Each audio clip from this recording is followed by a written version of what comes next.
concert pianist. And you're going to help them? I'm interested in helping Evans. He's a great doctor and a great humanitarian. His life is in danger. Lamont, now that I'm here, is there anything I can do? Yes, Margot. Wait in my car. Keep your eye on the house. If you see a light go on and off twice in one of the windows, drive to the nearest payphone and notify the state police to come to the DeBril estate. I'll watch for the signal. Fine. I suppose there's no use my asking you to be careful. No, Margot, but I'll try. I'll try to avoid really putting Dr. Evans to the trouble of removing a bullet from the shadow.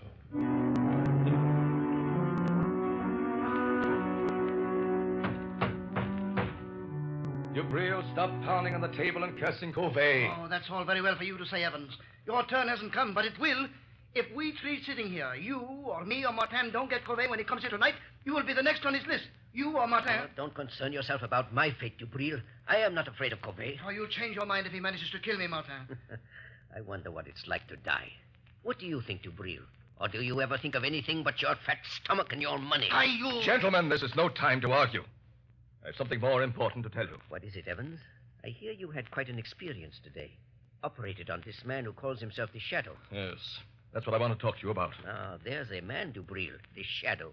He might save you from Covey. What could he do? I've had the best private detectives in the country trying to find some trace of Covey ever since he escaped from Devil's Island again 6 months ago. By the way, Dubril, I've always wondered who tipped off the police when Covey was hiding after he helped us escape 20 years ago. Covey was a murderer. We were innocent men. And also, who betrayed me, Dubril, the time I tried to escape alone the first time? Martin, Dubril, now listen to me. A moment ago, we were talking about the Shadow. Well, he isn't dying. I didn't operate on him. I announced that, hoping the real Shadow would get in touch with me. And did he? Yes. And he's coming here tonight to help us. I've always been curious to see this Shadow. You won't see him. No man has ever seen him, but he'll be here. Oh, Evans, for a man of intelligence, you're talking like a fool. The age of ghosts and mystic presences is You're past. wrong, Dubril, you're wrong. Because I am a doctor, I can readily accept the fact that the Shadow is a master of the powers of mental suggestion, of mass hypnosis. Recent experiments have proven conclusively that... Rubbish. Allow me to convince him, Dr. Evans. Hey, what was that? Who spoke then? The Shadow, Dubril. You do not accept the theory of my power of invisibility, but perhaps you will accept the fact, for I am here. Sit down, Dubril. You look rather pale. If I am to help you, you will all sit down. Sit at that table there. I understand there is little time to lose. I must know the whole story, the truth, if I am to help you. Do as the Shadow says. Sit there, Martin. And you, there, Dubril. Well, why don't you talk back, Dubril? Be quiet, Martin. Dr. Evans, I will help you if I can. But there is one gap in the chain of events leading up to this moment. I'll tell you anything I know, Shadow. Then tell me this. When and under what circumstance did Covey first threaten your lives? It was the last day we spent in the open boat in which we escaped from Devil's Island 20 years ago. Storms had blown us off our course. Our food was gone. Our water was exhausted. Covey, the only one who knew how to navigate, was... Well, he was slowly dying from hunger and thirst. He'll remember his cry. Water. Water. Oh, be quiet, Covey. There is no water. The cask is empty. You're lying, Dubril. All of you. You've been drinking my share. Give me that bucket. Give me a drink of that water. Don't let him Martin. Don't let him Salt water will kill him. What does it matter, Dr. Evans? 17 days in this open boat. Nights of storm and days of blazing heat. Water. Water. I'm dying, I tell you. Dying. You're not giving me my share. You're stealing my water. Where will you be if I die? I'm the only one that knows navigation. Be patient, Covey. It may rain tonight. We might as well be back on Devil's Island. At least there was bread and water there. Bread. Bread. A crust. Just a crust of bread and water. Water. There's no bread, Covey. The last crust went 3 days ago. You're cheating me. Killing me. You only brought me along to steer the boat. Now you're starving me to death. You don't want me to live. But I will live. I'll get you for this. I'll live to kill every one of you for this. You, Dubril. You, Martin. You, Evans. Oh, shut him up, Evans. You're a doctor. You know what to do. Look. Martin, Dubril, look. Seagulls. Oh, what does it matter if we have no gun? I know, but don't you see? The gulls never go far from land or a ship. Oh, you're right, Evans. Look to the west. It's land. Land at last. All right. There, to the southwest. You can see the sun of the mountains. We're saved, free at last. Come here. Sit up. Look. We sighted land. There'll be food and water plenty for everybody. You tried to kill me, starve me to death, but I'm going to live. I'm going to live until the last one of you is dead. Dead. Yes, we threatened all three of us. And so you see, that's how it all began. And now Covey is free and out to get us, Shadow. But what makes you so sure it is Covey? Well, it couldn't be anyone else. It's Covey, all right. He sent Dubril that thing on the table. That oblong box? Yes, Shadow. Notice its shape. It's a miniature coffin, beautifully carved. Covey was a woodcarver. He was always handy with a knife. But still, it does not follow that he was the one. Except for one thing, Shadow. When the lid of the coffin is raised, it's a music box. And that tune it's playing was the warning signal we used while planning our escape from Devil's Island. Remember, only the four of us knew it.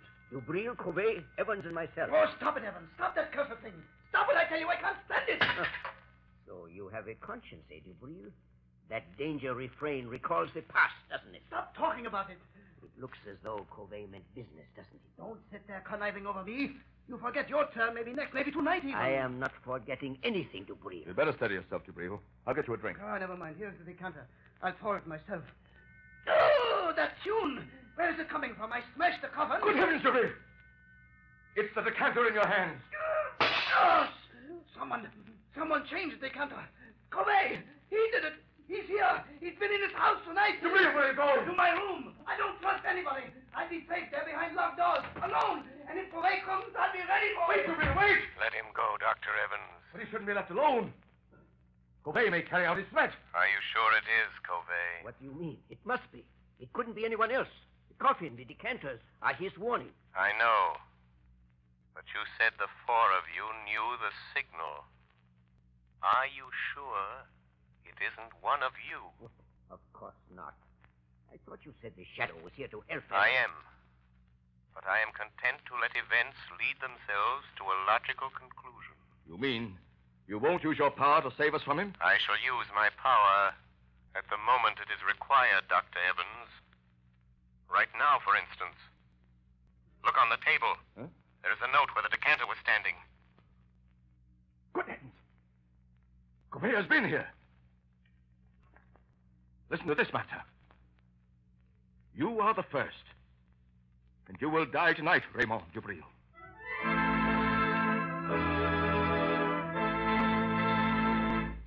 Ladies and gentlemen, the Shadow will return in a moment.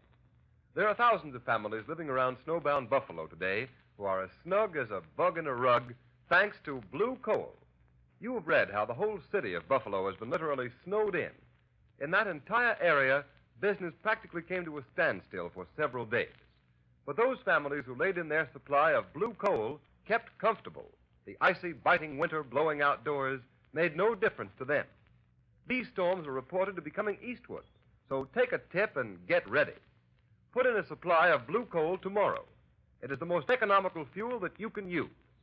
Furnaces, parlor stoves, and cooking ranges in New England were designed to use anthracite. And Blue Coal is America's finest anthracite.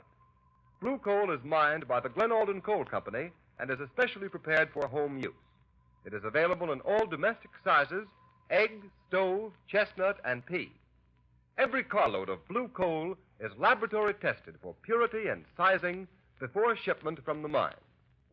Blue Coal burns steadily and evenly, sending a full supply of heat to the living quarters of your home, even in the most severe weather. Get set for winter tomorrow by ordering Blue Coal. You will find the name of your nearest Blue Coal dealer in the Where to Buy It section of your classified telephone directory under the name Blue Coal.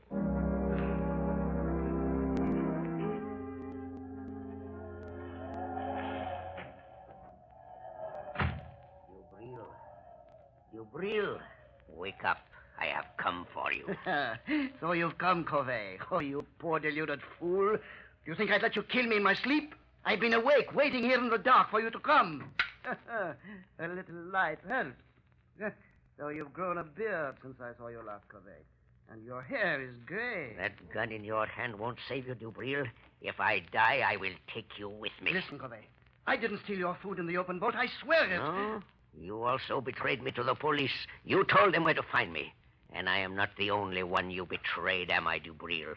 You betrayed Martin the time he tried to escape alone, didn't you, Dubril? Yes, but what do you care, Covey? He wouldn't take me with him.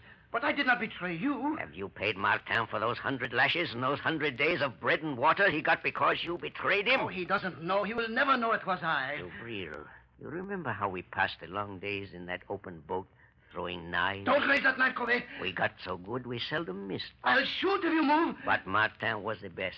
You may shoot me, Dubril, but my knife won't miss. Oh, wait a minute, Covey. I will make a deal with you. Listen, Covey. You're out to get Evans and Martin, too.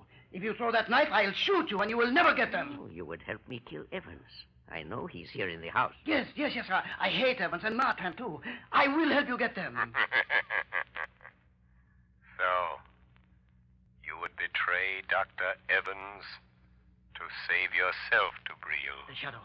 Covey, don't be afraid. He's only a man. By some trick, he can make himself invisible, but he's flesh and blood. Quick, lock the door. We'll deal with him first. He won't get out. Now, Shadow. What can you do to stop us? Speak up. I dare you to speak. Listen where his voice comes from, Dubril. Then shoot quickly. No. The shot would bring Evans and Martin. Throw your knife, Covey. Make him speak. I won't miss. Speak up, Shadow. We will find you anyway. You can't get out. I am here, in the corner. In the far corner. Throw your knife, Covey. I heard him. Oh, you missed. But he was there. No, only my voice was there. Ventriloquism. He's there in front of you, Dubril. Shoot. Yes, I will shoot now. Yes, I will shoot. But not the Shadow. He came here to help us catch you, Covey. And he has your knife. It's gone. Now, Covey, you are helpless. And now I'll deal with you. Oh, you treacherous snake. You fool. You think I carry only one knife? This one is for you. Oh, you devil. But I take you with me, Covey. Dubril, open the door. Dubril. Dubril is dead, Dr. Evans. Yes. Covey's kept his word. Where is he? Look there, on the floor by the window. Covey? That Covey? Dubril tried to save his life by promising to help that man kill you. Dubril? Dubril offered to help Covey kill me? Look closely, Dr. Evans. Remove the gray wig and the false beard. Wig? Beard? It's Martin! Yes. Martin disguised as Covey. He's still alive, breathing. Get away from me, Evans. Don't touch me. I hate you. I hate you both. Why did you do this, Pierre? Why? I hated Dubril because he betrayed me on Devil's Island. I hated you, Evans, because you have got the things that I always wanted. Success, fame, glory. It was I sent the musical coffin, the warning note. I knew you'd think it was Covey. I've got Dubril, but Covey will get you, Evans. He's after you. He will get you. He will kill you. He will... Martin! Stop breathing. He's dead. Yes, Dr. Evans. He is dead. You are quite safe now. You forget Covey. No, Dr. Evans. I knew, even when I phoned you today, that it was not Covey who sent the musical coffin. What? I knew it was not Covey. It had to be Martin or Dubril. Why didn't you stop them? Martin and Dubril were both criminals plotting to kill you. If I'd stopped them, your life would have been in danger as long as they lived, hating you always for having attained the things that life denied them. But you forget, Shadow. Covey may find me, succeed where Martin failed. Never. I learned the whole history of all of you before I saw you. Yes? Everything, Dr. Evans. Your escape from Devil's Island after Dubril's betrayal of Martin that resulted in the 100 lashes, and his resolve for vengeance. And from the authorities at Devil's Island, I learned the truth about Covey's last escape. Yes, I see now. I see now why he hated us. But what about Covey? You are safe now, Dr. Evans. Safe from Covey. The chain of logic is complete.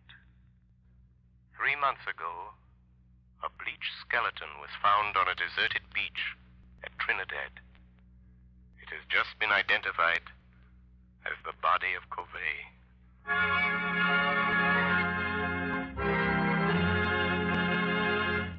Before we tell you of the Shadow's next exciting adventure, here's John Barclay, Blue Coal's famous heating expert.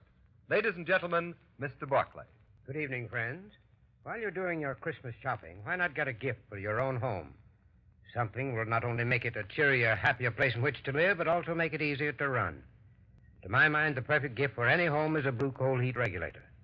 This marvelous thermostat provides the last word in comfort. For example, there's no running up and down stairs to open and close dampers. The Blue Coal thermostat does that tiresome job automatically. Keeps your home at just the temperature you want from morning till night. It can be attached to any kind of heating equipment. Steam, hot air, hot water, even a parlor heater. It'll give you more uniform heat, more economical heat than you can get with the most expensive oil burner. In fact, this Blue Coal heat regulator will completely modernize your present heating equipment. And yet it costs only $18.95 plus a small installation charge. You'll be amazed at the amount of fuel it saves you. So this Christmas, give your family the gift of a lifetime, a Blue Coal heat regulator. Your nearest Blue Coal dealer will be glad to give you complete information regarding it. Phone him tomorrow. Thank you, Ken Roberts. Thank you, Mr. Barclay. And friends, take Mr. Barclay's good advice. Make this Christmas a memorable one by having a Blue Coal heat regulator installed in your home. You'll save at small cost time and time again in fuel consumption, and you'll make your home a happier, healthier place in which to live. So don't wait. Phone your nearest Blue Coal dealer tomorrow.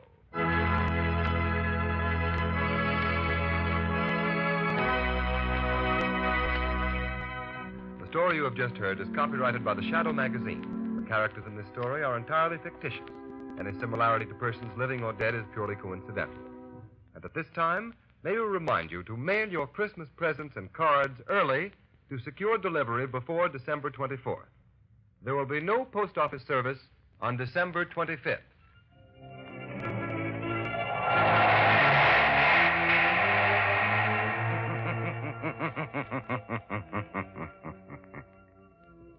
The weed of crime bears bitter fruit. Crime does not pay. The Shadow knows.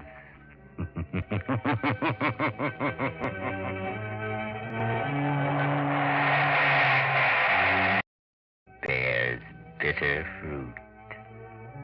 Crime does not pay.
Hey, that's me. Good morning. What's going on, people? I'm here. I'm hip. I'm just waiting for my coffee to ding. Ding. Beep, beep, beep, beep, beep. 'Cause I must have coffee. I've got to... aha. That's my signal. Back in a flash.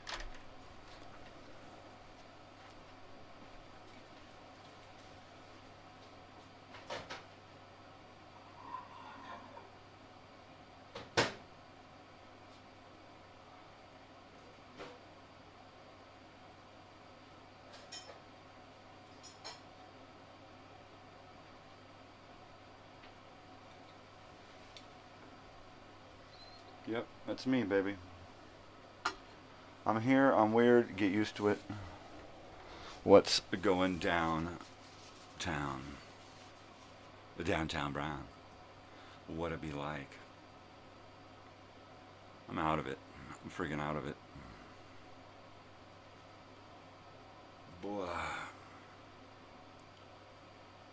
Oh, yeah. I better get coffee in me. That's all I got to say about that is I better just get a lot of coffee in me. So how the hell are you, people? I'm I'm here.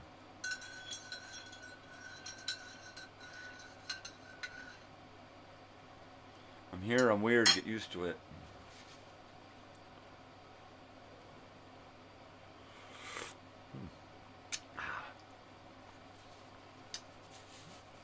I'm here, I'm weird, get used to it.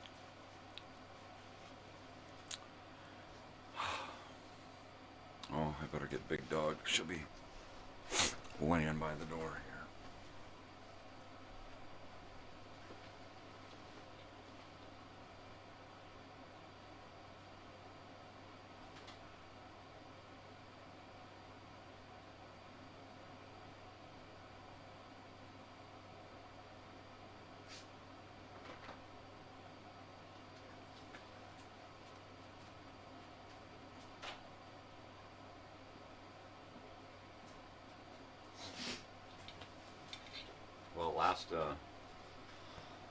Last night was the first night all summer I had the air conditioner off while I slept. I went in last night to go to sleep at about midnight, and my wife had the window open, and it was like, you know what, I'll give it a whirl. So I turned the fan on because I gotta have something. So I turned the fan on and aimed it right at me, and I slept okay. I slept okay. It could have been better. I guess it could always be better. Yeah. I played some more Minecraft yesterday.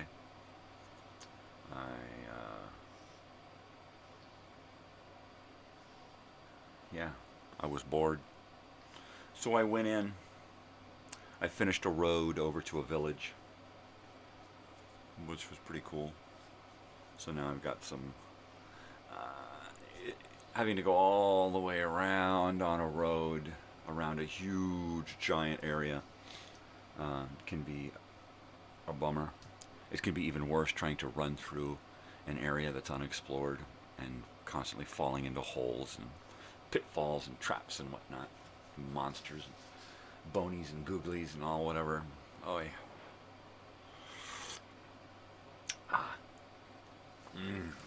My cup today says, "What a beautiful day." That's what it says today, with a rainbow handle. Got a rainbow handle.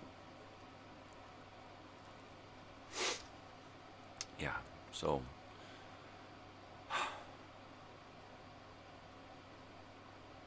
I'm here.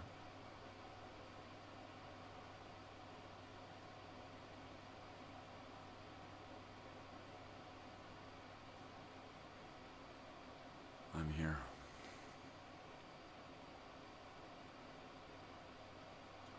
I was just wondering what was going on with some of the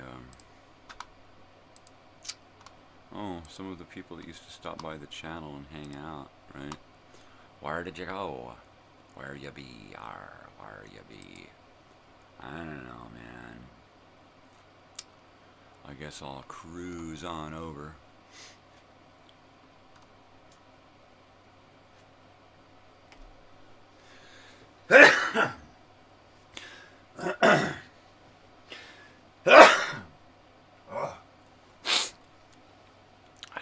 Didn't mean to blast you if I blew your eardrums out. Pardon me. All right. I'm going to look through my subscriptions here, because that's where everybody is. That's where I keep all of my YouTube people.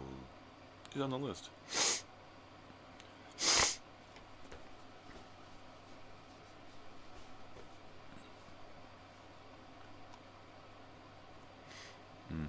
Lots of just regular people's names.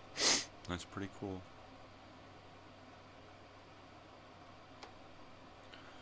Well, let's see. Who are some of those people who used to come by that ain't been around in a while?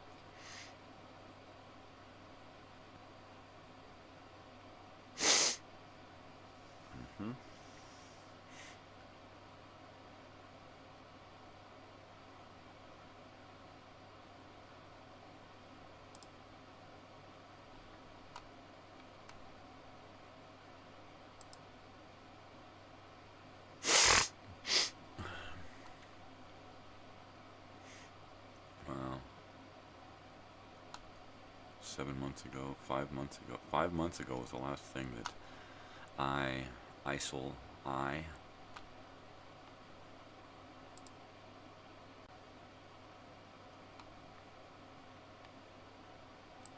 Can I just send them a straight message?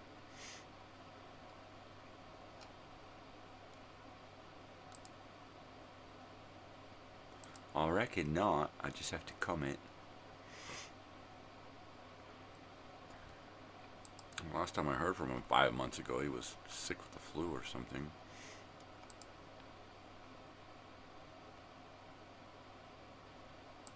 I just gotta leave a quick message there. Where are you at?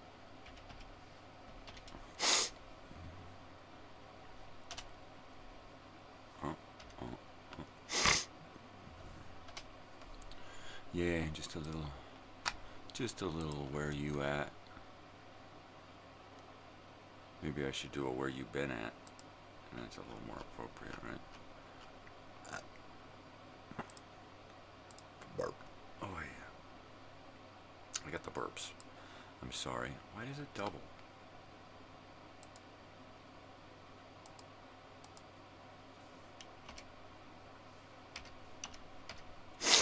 I don't know. Where you been at? There. There's one comment away.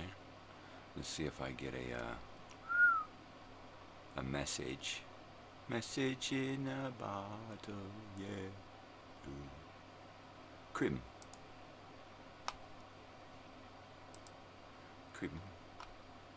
Videos, one video.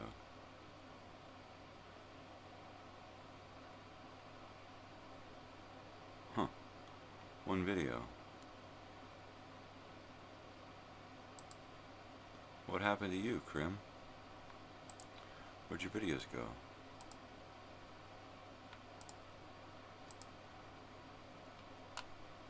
Huh, I better turn that off.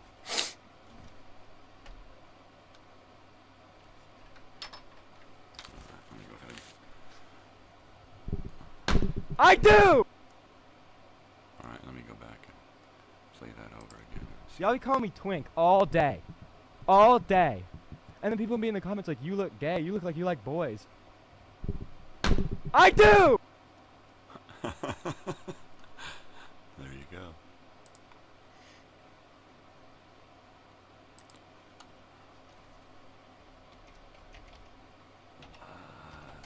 What's up?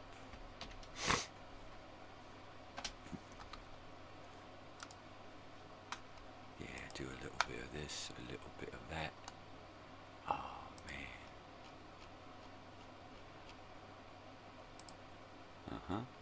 The double whammy again. It double whammied my emojis here. There we go. Wow. Let's see what Krim has to say over there.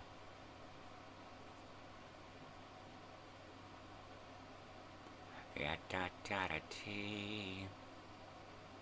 Oh, yeah.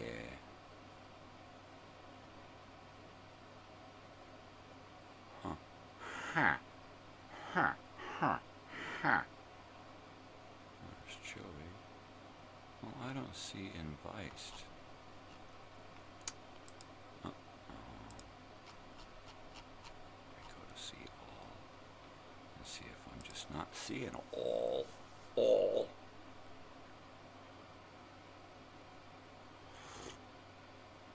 Ah. Yeah, baby. All right. There is everyone.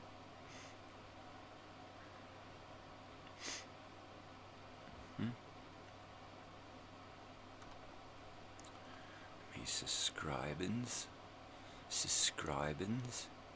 Hey, I am Tigger too. Hi. Hi, how are ya? Let's see. Ooh, a lot of familiar names. But where, oh where, is Envised?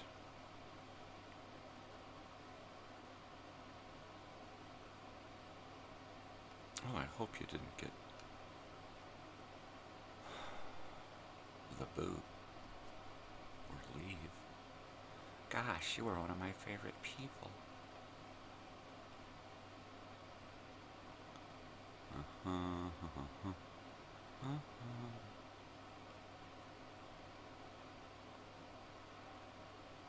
it's possible they just changed their name here. Ah, there's Envised.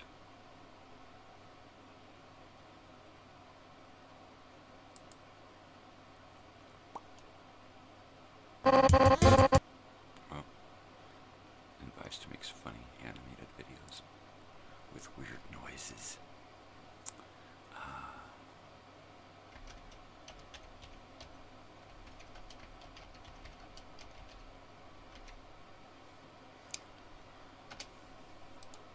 Totally. Just gonna do a little bit of friendship maintenance here. Something I'm not real good at. Alright. And comment. Alright, so there. I left a couple of comments. The comments to some friends. I'm Mona. Ah, jeez, he's talking weird again. Ah, jeez. I know what it is. I haven't had enough painkiller. Oh, yeah. Oh, yeah, baby. The Music Man came on last night, so I just popped it on. Yeah. I didn't see that movie a whole lot growing up. I think I saw it once or twice growing up. Wasn't a real big fan of musicals when I was younger. I had a few musicals that I was fond of. Of course, Bugsy Malone, of course. Damn Yankees. Now that was actually one of my favorite musical movies. I don't know why. Yeah, just some of those movies, you know, I saw with the old man. Another one. Well, it wasn't an old movie, but it was a movie that the old man and I got from a little video store at Four Corners, California, in Elsinore. Four Corners, Lake Elsinore, California. there was a video shop there called the Video Barn, and we used to go there once or twice a week for years. And one of the movies that we found there, just out of the blue, was a film called The Girlfriend from Hell. A bizarre movie. Just a bizarre, weird, Sam Raimi-esque type comedy. Just a weird fucking movie. If you get a chance to watch it, The Girlfriend from Hell. Now, if you can't find it, let me know, and I can watch it with you. We can do a watch party. I could stick it on a thumb drive and send it to you. Put it on a DVD and send it to you. There's any number of ways that you could get the movie to watch. But it's a great movie, Girlfriend from Hell. A bunch of nobodies in it. I think it's a Canadian film because it's got some weird people in it. Don't you know? When they say about, they say about. Right? So I'm thinking maybe they're Canadians. See, they're from Minnesota, eh?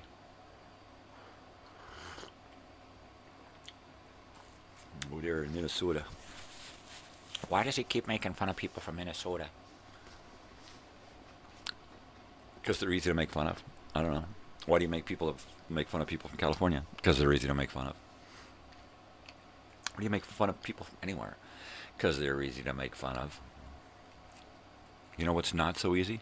To have a sense of humor, people. Have a sense of fucking humor.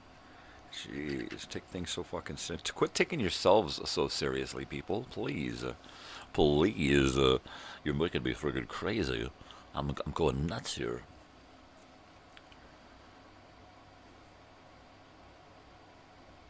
Your issues are your own. Quit trying to make them the rest of the world's. Deal with your own issues. Quit blaming the world for your feelings being hurt about something that you should be able to deal with on your own. You can't deal with it? Go fucking hide. Go get a shrink. Don't blame everyone else. Make everybody responsible. Right? But cancel it out because it bothers you. Oy.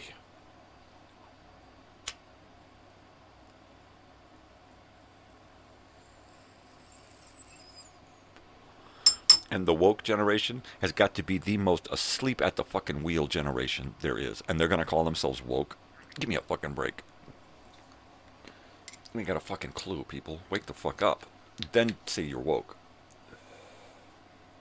My goodness.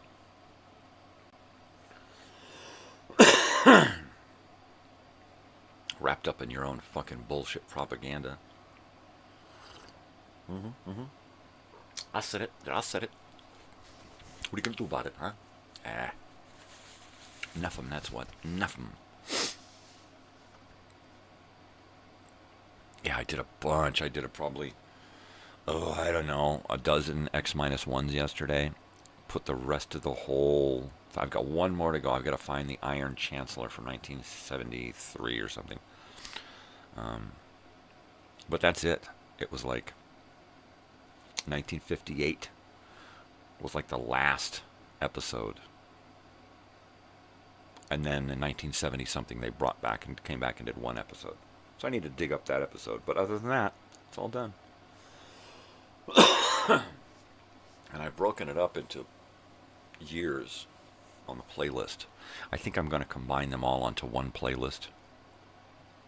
Because it's just easier having all the X-1s in 2 places rather than 4 places, right? Because right now they're going to be in 4 places.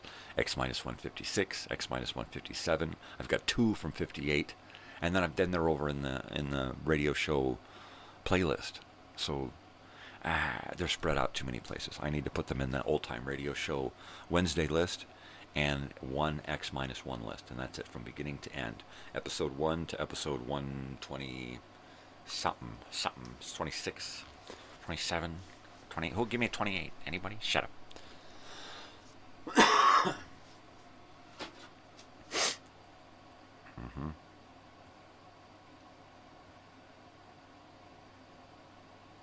Yeah. So anyways. The girls are going to be waking up soon. Natalie, the daughter, is going off to university today, classes today at the campus.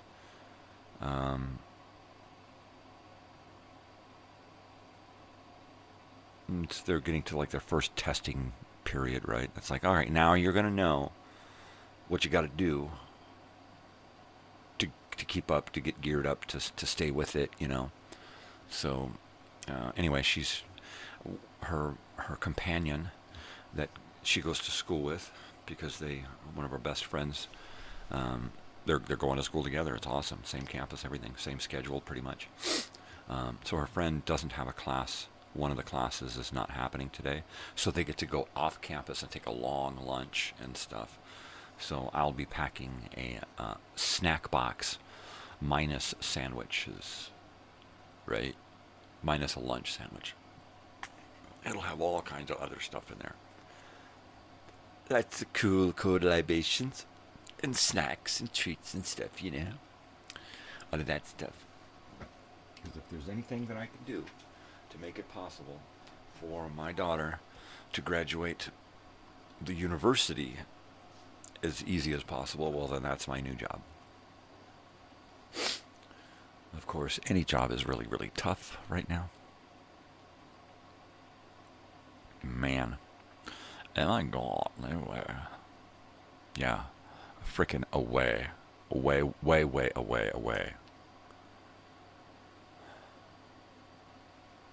Oh, that's right. I was gonna... Oh, I keep getting bombarded by this friggin' pain. And it always hits me. Like, well, why don't you just smoke something and try to help the pain? Like, oh, right. Because I don't want to smoke all the time, right?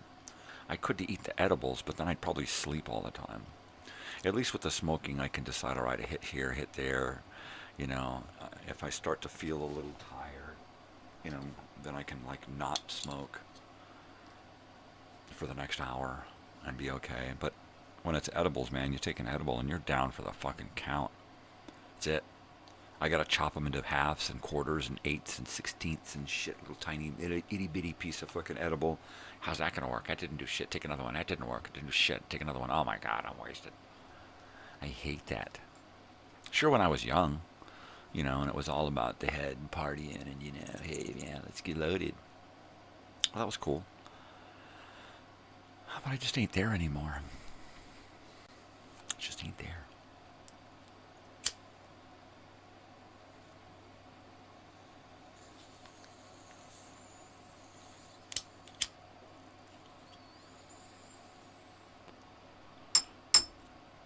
Yeah.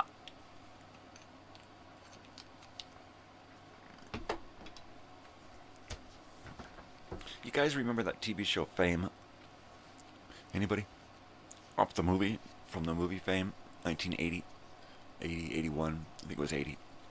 Maybe it was 81. I can't remember. It was 80 or 81. I know it was one of those, because it was pre-MTV. But post-disco, it was post-70s.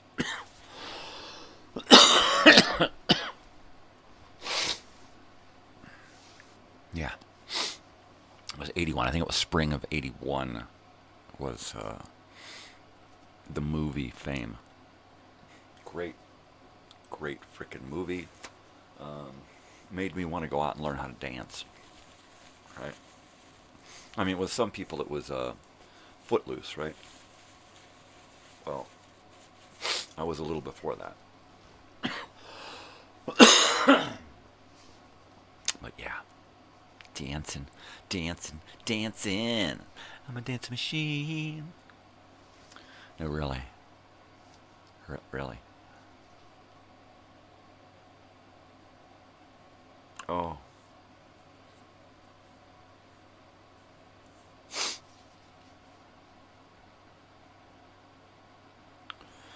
I think the creativity is starting to come back now. If I can just get the physical energy to do what I want, oh man, I'll be so happy.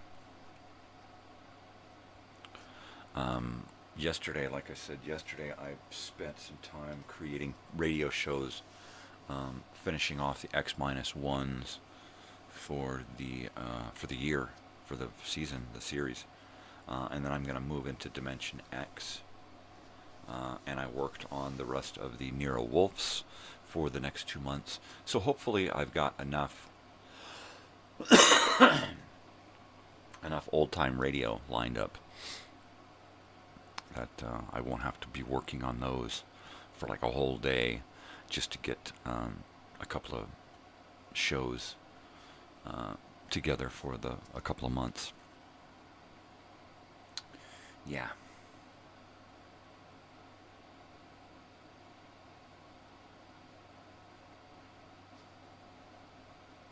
I just need to get to where I can have some time to myself to create some videos. And having the time to myself is one thing. Having the energy to use that time is another. Because, man, I have so little energy lately. I mean, really. I'm dying. Ain't that the truth? Oh yeah, it's gonna get worse. It ain't gonna get better. I just have to get used to diminishing capacity. That's it. That's what they call it in the business, diminished capacity. Shut the hell up.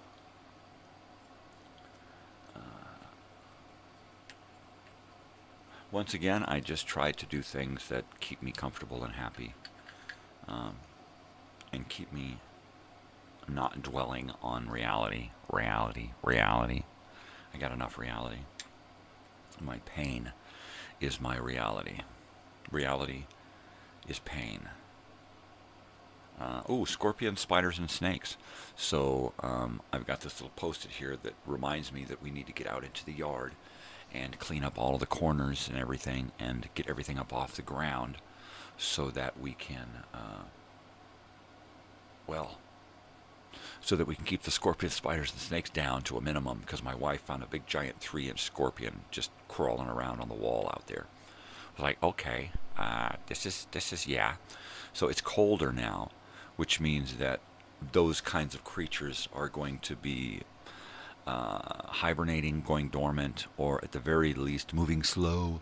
So now is the perfect time to get out there and clean it up. So yesterday I went over the first third of the yard again, because we had just recently been out there, and I de-leafed it and cleaned up everything and raked it all the way down to dirt, because that's what we got. And then my wife and I worked on the second third of the yard. I had to move a lot of crap and throw a bunch of crap away and try to whittle down stuff, because I like to hoard building materials, little bits and baubles and pieces of wood and metal and that kind of stuff. You know, once or twice a year it pays off, and I actually use a thing that I've saved for years. So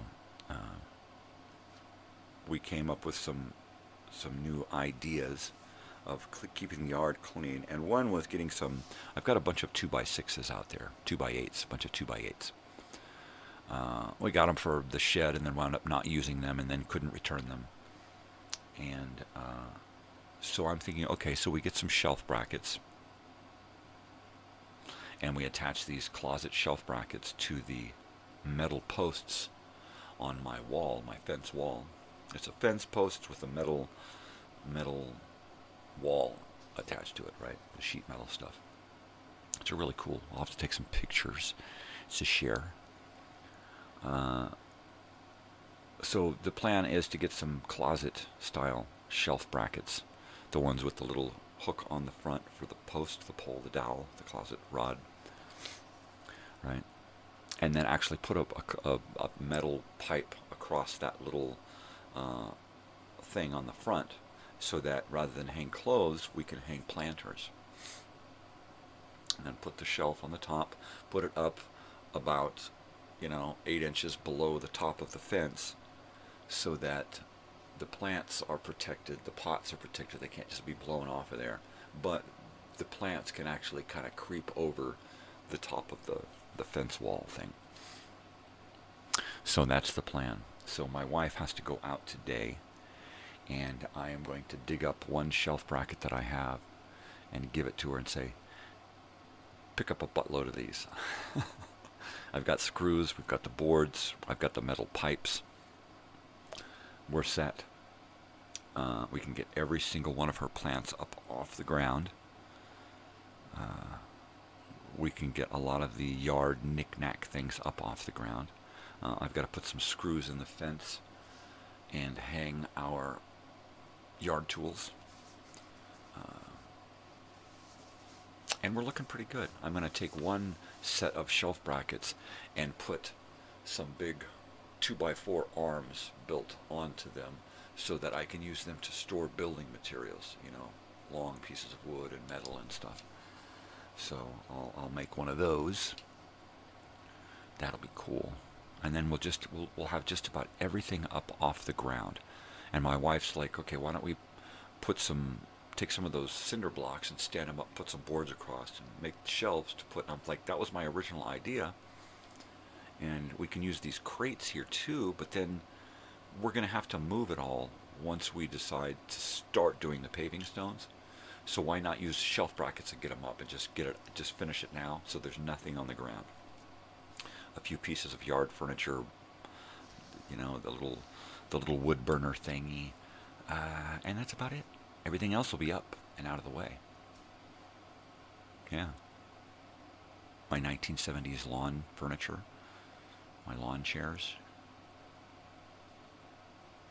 Totally. So anyways, you know, we did that yesterday. I wore myself out in a couple of hours. While doing this, I finally got to the point after I did that out there with her and came in here and started doing this in here, I just got exhausted. So I went and laid down. I was going to lay down for 2 hours, and I wound up lying down for 3 hours, which was cool because I got up, I was tired and groggy, and then I had to eat. I don't know, I'm trying to remember what I ate last night. I don't. It's not coming to me.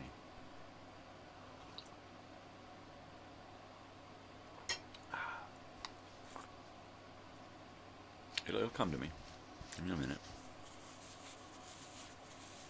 My short-term memory is fucked.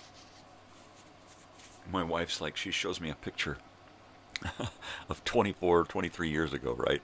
And she shows me this picture on her phone. And I look at it, and it's her and all of her brothers and sisters, right? All together. And I look and I find my wife, and I look at my wife, and I look at her face, I look at her hair, and I say, yep, that was Talia's quinceañera back in and she's like, how do you can't remember what you had for dinner, but you can remember the exact day that this photograph was taken? And I said, yeah, I was wearing a blue shirt. It was a really, really nice sunny day. It was avocado weekend in Fallbrook. We were at an avocado ranch. I totally told her the whole fucking day. I said, you went out and you got your hair done. You had a friend, a hairstylist friend, do your hair. And she's like, oh my God. I said, yeah, but don't ask me what I had for dinner. And I cannot remember what I had for dinner last night. I know it was food. I'm going to assume, okay. Oh, that's right. It was really good. I got up and she was already cooking. It was about 6 o'clock, I think. And she was making shepherd's pie. And she was doing the meat and the vegetables to put in with the gravy, and then put the potatoes and cheese on top and then bake it. And she's cooking up the meat and the vegetables, and I'm like ready to just hurl, right? And I'm thinking, okay, well, I ain't eating that tonight. What else do we got, right? And she's like, oh. Because that's the way it is with me. I cannot guarantee that I will eat or be able to eat what I want when I want to eat it. So, like an hour later, after it's been in the oven, and I begged and pleaded for her to please make biscuits with it, because that's probably the only thing that I'm going to enjoy. And so she made 3 biscuits. She made 3 biscuits and handed me the powder and the butter. So I'm sitting here with the biscuit mix, mixing butter into the powder, for about 5 minutes and then gave it back to her and she put the biscuits in the oven. So I go, she says, okay, it's ready. So I go in and I get just the littlest scoop of shepherd's pie and 1 biscuit. And I come in here and it was the best shepherd's pie in the world. I don't know what she did with the meat. She said she added onions, right? And I'm like, okay, if that's what did it. But the meat just had this really good, it was just ground beef in gravy with peas and carrots, right? Real fancy, and onions, and that was it. And the flavor of the meat tasted roasted or like a barbecued steak. I don't know, it was weird. My sense of taste is really fucked up lately. But last night was so awesome. I can't wait to have some for lunch. I don't know how I'm going to heat it up so that it was as good as it was last night. But man, was it good. And I got a biscuit left, so I can have a biscuit and some shepherd's pie for lunch, which is probably going to be about 8:30 because I'm starving and I'm out of cereal bars. Am I gone? I'm like totally out of cereal bars. And that's about all I can eat in the morning. I got some cinnamon raisin bread in there. I'll probably have some of that shortly. With butter. With butter, baby. Yeah. I'm just pleased as punch that I slept without the air conditioner on last night. Because usually I have to. I wake up and my pillow is just drenched. I have to flip my pillow over. And then when that one's, I gotta switch pillows literally 3 times, 4 times. I gotta deal with wet pillow. I gotta deal with getting up and taking a leak. I gotta deal with trying to get back to sleep. Oh, and I hate waking up and taking a leak and laying back down and realizing that it's almost time to get up. It was horrible when I had to work, right? Because work was just so physical, right? Actual work. When I get up to do this, there's nothing physical about it. I sit here, you know. The thing moving the most is my hand to grab coffee and my jaw flapping. That's it. That's all.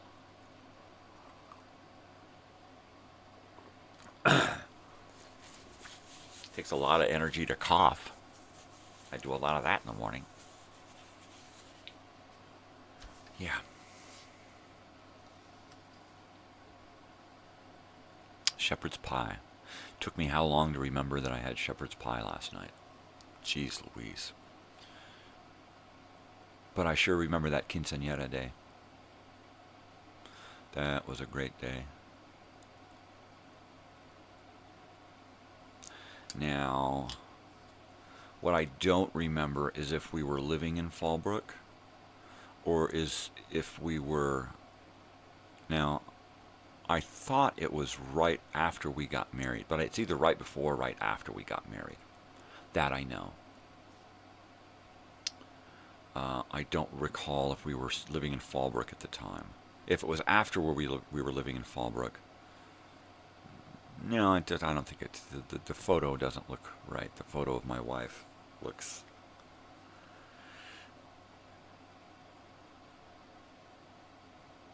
It looks like right after we were married.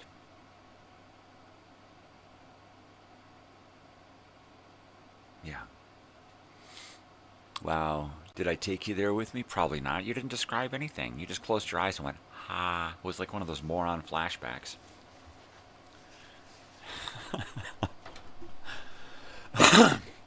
Where everything goes wiggly like this, and the guy just sits there and goes, ha.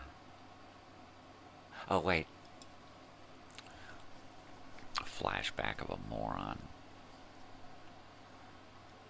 Yep.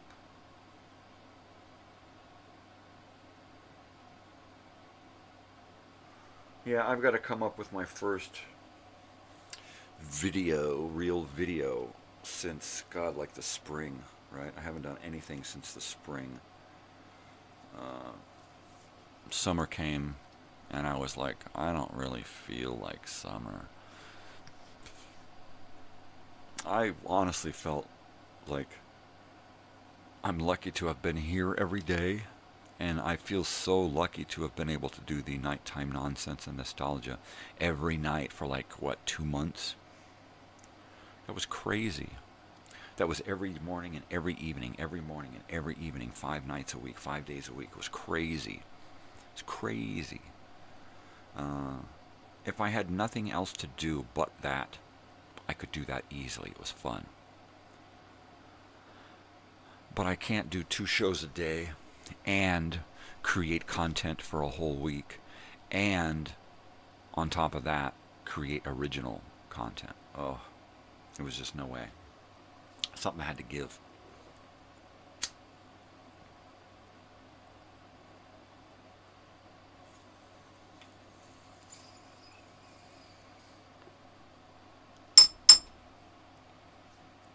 You ever have a feeling like you just want to smoke a cigarette, and then you realize, oh wait, I don't smoke cigarettes anymore. What the hell? Where'd that come from? I don't know.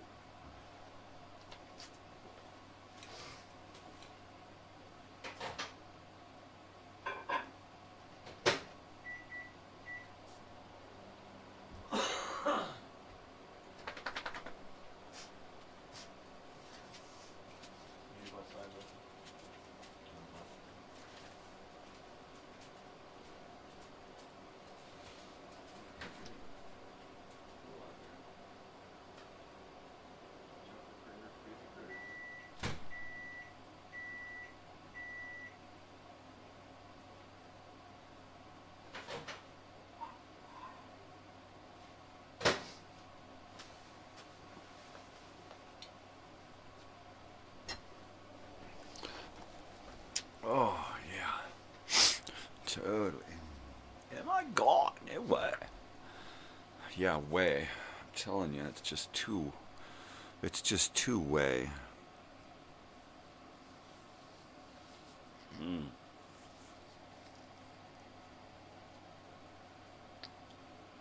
My eyeball's loose. I got a loose eyeball, man. It's a loose.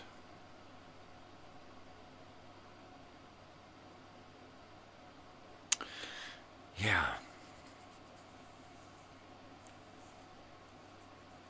Yeah, I'm an old-fashioned guy. I really am an old-fashioned guy. I was just thinking back to 24, 25 years ago when my wife and I first got married. The wedding, I was never a traditionalist. I may be old-fashioned, but I'm not a traditionalist. I'm not one to do something because that's the way everybody else has done it forever, so therefore we have to do it because we're programmed to think the same. I was just, no. So when it came time to marry, to actually get married, it's like, all right, look, there's the county office over here. We can get us a marriage license. They don't do blood tests and all that bullshit anymore, right? Because I was like, do I got to get a blood test? We don't do that anymore. Oh, sorry. So I had to get some paperwork done because I had lost birth certificate stuff, right? So I got all the stuff taken care of. I went down, got a business license, and we decided that we didn't want to do a huge wedding. First of all, I'm not Catholic, so we couldn't have a wedding church in a church wedding, right? We couldn't do it at a Catholic church because I'm not Catholic, and therefore we would literally have to go through months and months of classes and counseling and all of this stuff and all of conversion stuff, and I would have to learn all kinds of crap, and I was like, no. I got no problem with you being Catholic, but I'm not, and I'm not going to convert. I'm not going to do all of that. I'm not going to go sit and talk to a priest and do all. I said no. No. We can get married some other way. Or I said, you know what? My friend Andrew is an ordained minister from the 90s doing that hippie shit, right, with the Deadheads, and I can have him marry us. We went literally. One Friday, we went over to a friend's house where another friend happened to be visiting, and sitting on my friend's couch one of my oldest and dearest friends married my wife and I. And it was that. It was just the two of us, just the three of us. And a witness, I think Gringo or Andy Mann or somebody there was a witness.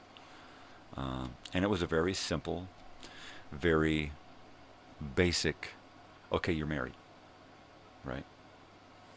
And there was no way, I had been to weddings before, my brother's wedding most recently, and I was like, no, man, it's just not for me. I'm not the monkey suit guy. I'm not the vows. I'm not all of that church stuff. No.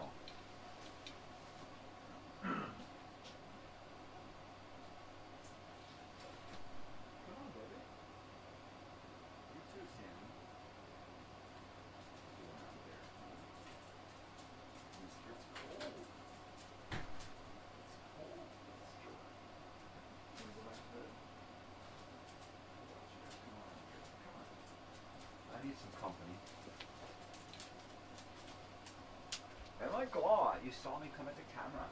I gotta get a towel here for Sam to lay on so we can cover him up. Come on, Sam. Come on. Come on. Come on. Come on. There you go. There's my boy. Let me move you into the picture. Look out, buddy. Look out. There you go. Alright. There we go. Okay, so now Sam here is sitting here next to me. I got Sam here sitting here next to me, and there goes Bessie around behind us, getting into position, jockeying for position. You want to go back to sleep? I know. Go back to sleep, buddy. Go back to sleep. Little sleepy face, little yawner. She's such a little yawner. Yeah. Yeah. Let me get you, scoot you in here next to me. Hi, buddy. See, I like to scoot him on in here next to me real close so we can just be buddies and hang out.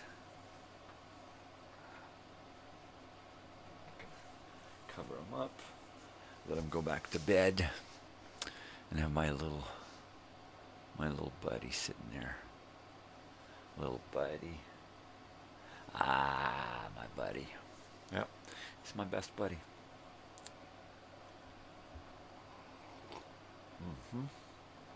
Okay. 2 dogs dealt with. Yeah.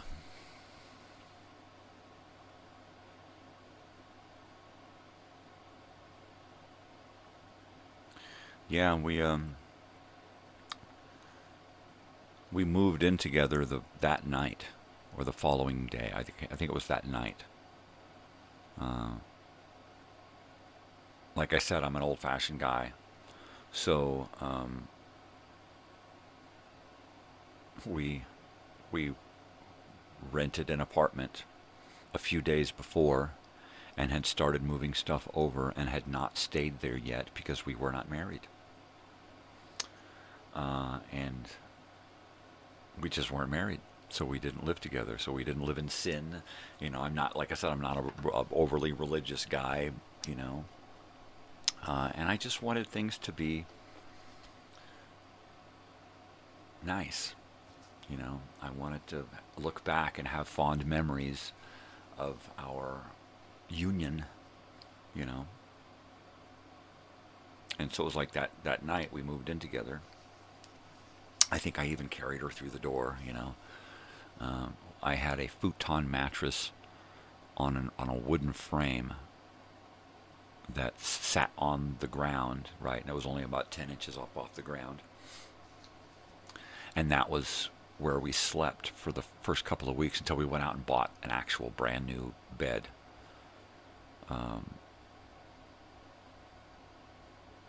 In fact, that futon was the same bed that I used up in Mammoth when I was living in Mammoth in 97. And I had that futon mattress and frame inside of a tent, big giant cabin tent, living in Mammoth during the summer. And I had that bed living in my little A-frame studio apartment. And then I gave it away to somebody. Once we got married, I gave the whole bed away to somebody. It was really neat because it had these bottom frame pieces that hooked together, and there was 2 of them that went side by side, and then you just rolled out this thing of slats and then threw down the futon mattress, and it was very, very comfortable. And it had really good flex so that it wasn't like sitting on something hard, right? Really cool. And in fact, we just recently, about, I don't know, 4 years ago, just replaced that mattress, that queen mattress that we bought way back then, because we bought a full bed. And then at one point we moved into our travel trailer, and that mattress became our bed in the travel trailer. And then we had it for years, and then we moved it in here and around and stuff, but it was just a mattress. And so we had eventually gotten it up on a frame, and we had been using it here in this house. And I just decided one day, I said, honey, let's get a new mattress. Let's just, we've had this one twice as long as normal people. Let's just get rid of it. I mean, it was still in really good condition. But I was just tired of sleeping on it. It's like, let's try one of those new foam, purple, weird thingies, So we did. We ordered this really Gucci memory foam mattress, and I love it. We've been sleeping on it for a couple of years, and it's just to die for. It's great. It's great. It's great. So much so that I think we're going to replace this little tiny twin day bed up here with one. The day bed, the napping bed, the guest bed. Mm-hmm. But I remember the first couple of months living there. It was really, really neat. I had gone out and bought a desktop tower computer, a PC, and it was really basic. But I had gone to Fry's Electronics and had purchased a video card and a sound card and a drive and a CD-ROM drive and all of these things, and enhanced this and that. So I was creating my little world back when everything was AOL and everything was dial-up, right?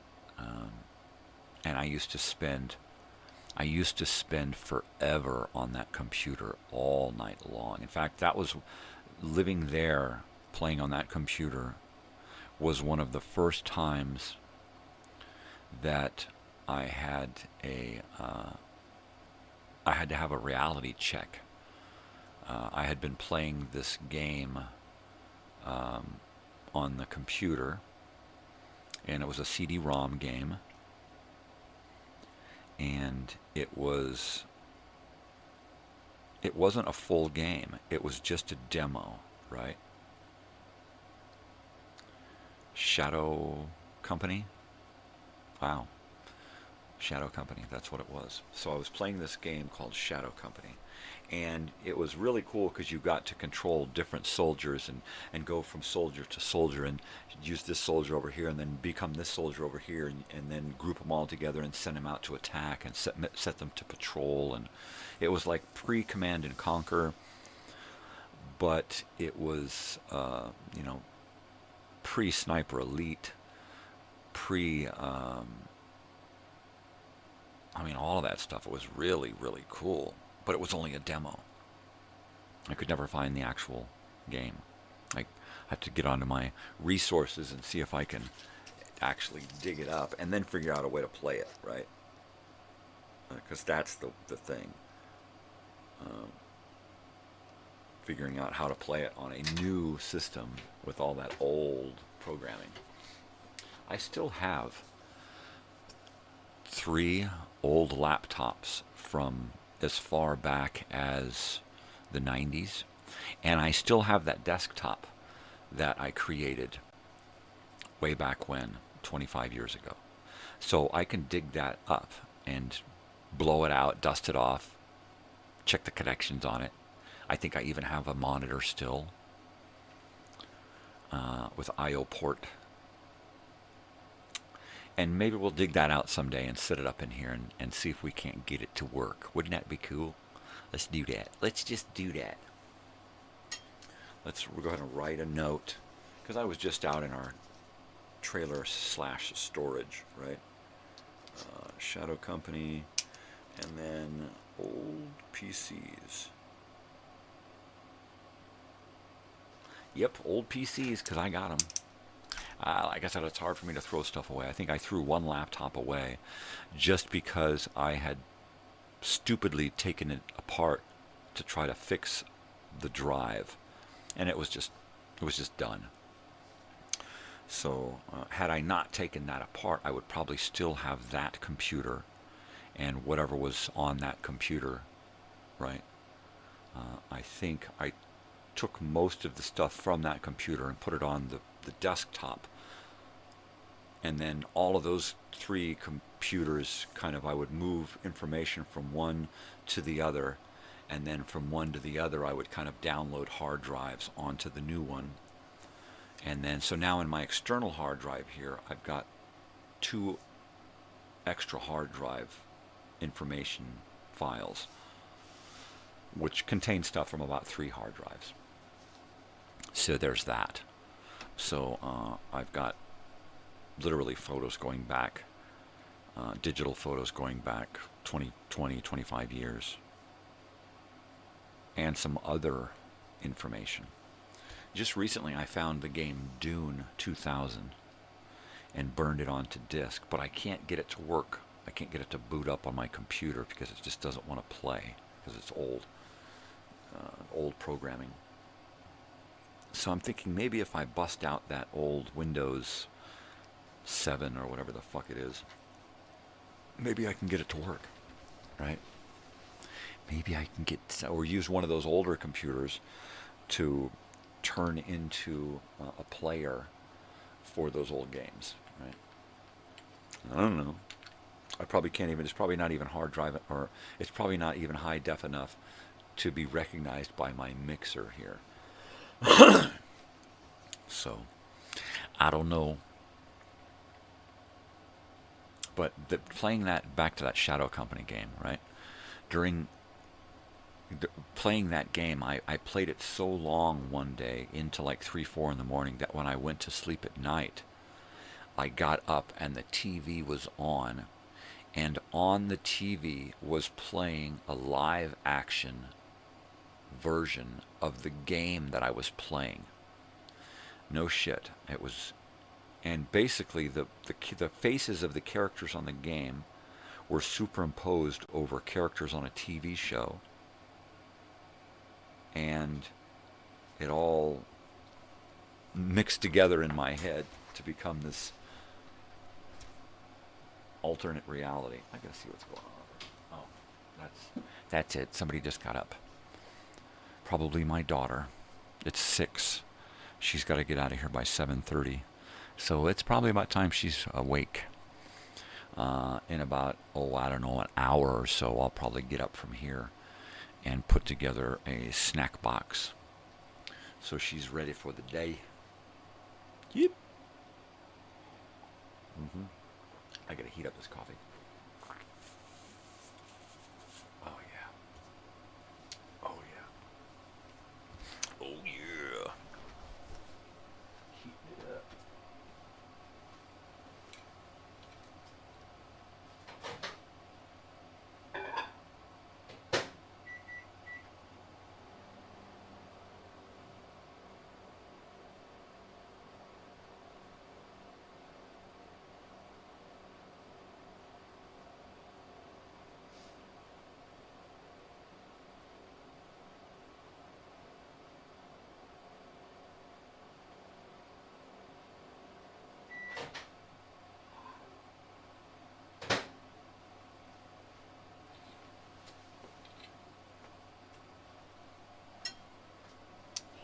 Yeah, I'm gonna cry.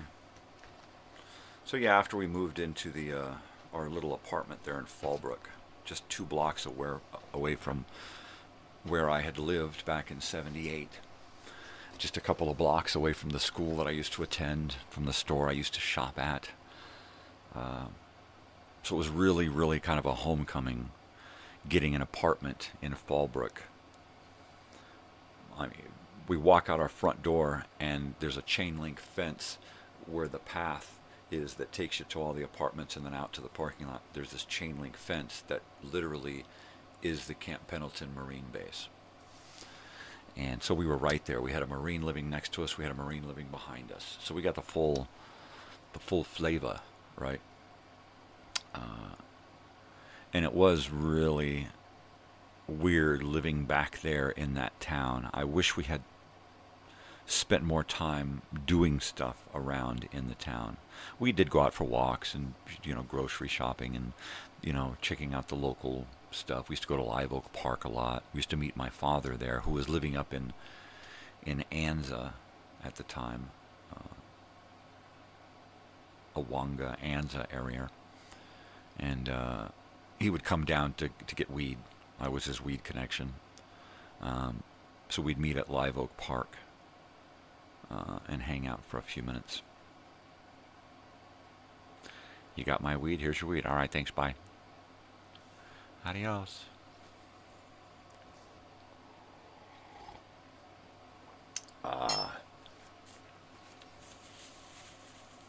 Yeah, it was really neat living there.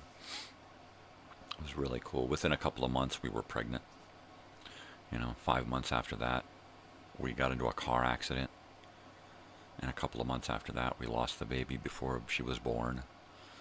So that was a pretty heavy period for us. So much so that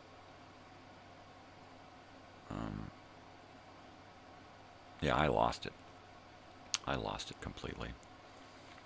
We were living in Fallbrook, and after the accident, we just weren't doing well. We weren't doing well. And then when we lost the baby, I lost it completely. I stopped working. We moved out of our apartment. We moved in with my in-laws because she needed the support of family, and I needed any kind of support. In fact, I moved back out with my father to try to get some family support. Didn't really find it. Spent some insurance money that we had gotten and invested in a piece of property with him. That didn't work. Everybody always expects, something different, something completely different. Like I'm supposed to. I'm expected to be just like everybody else, and I can't do that. And so therefore, when everybody else says, "Well, why aren't you?" And it's like, "Well, because I'm not. Quit trying to fucking make me." And anyway, so we lived out there for a little while. After we got the property, then I was like, "All right, let's go from being back and forth, separated off and on, to living together full time again." And then after a couple of years, we decided to try having another baby. And 20 years later, she's at university. But it was really difficult to even make another attempt after that. Psychologically, I just figured I was,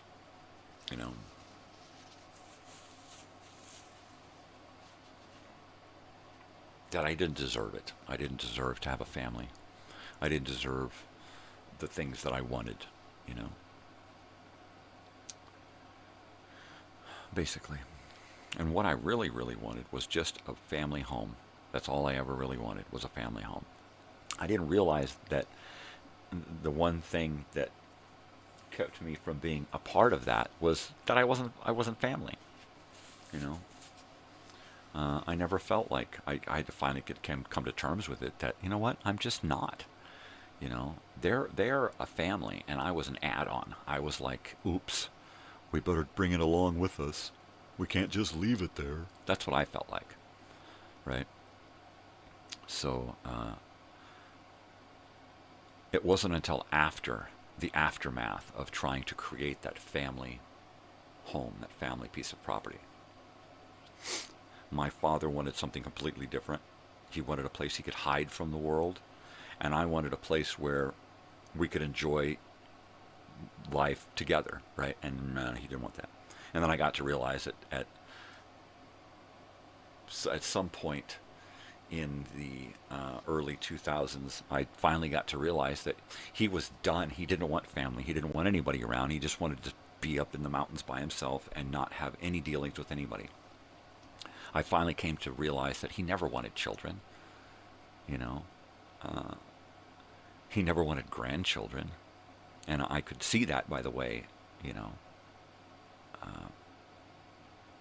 He would act toward, you know, my brother would show up just out of the blue to say hi with the kids, and he'd like, you ain't leaving those fucking kids. You know, it's like, whoa, okay. So did I want him to be a grandfather? It was like, oh, I don't know, man. And by the time we had a falling out, and I just said, fuck it, let's get out of here. Yeah, I was just resigned to the fact that I was a loner. I was always going to be a loner in this world, you know. And the only thing that I could do to change that was to create my own family. And do it on my own without any help from any of those other people who claimed to be family, right? And so I just took off. And then I you know, at one point I reached back and said, okay, come on, dude, let's, you know, and tried to bring that didn't work. So I went for like 8 or 10 years just solo, just me and the wife and the kid, you know, and relying on a little help from her side of the family, because I couldn't get any, you know, I couldn't even get a this from my side of the family.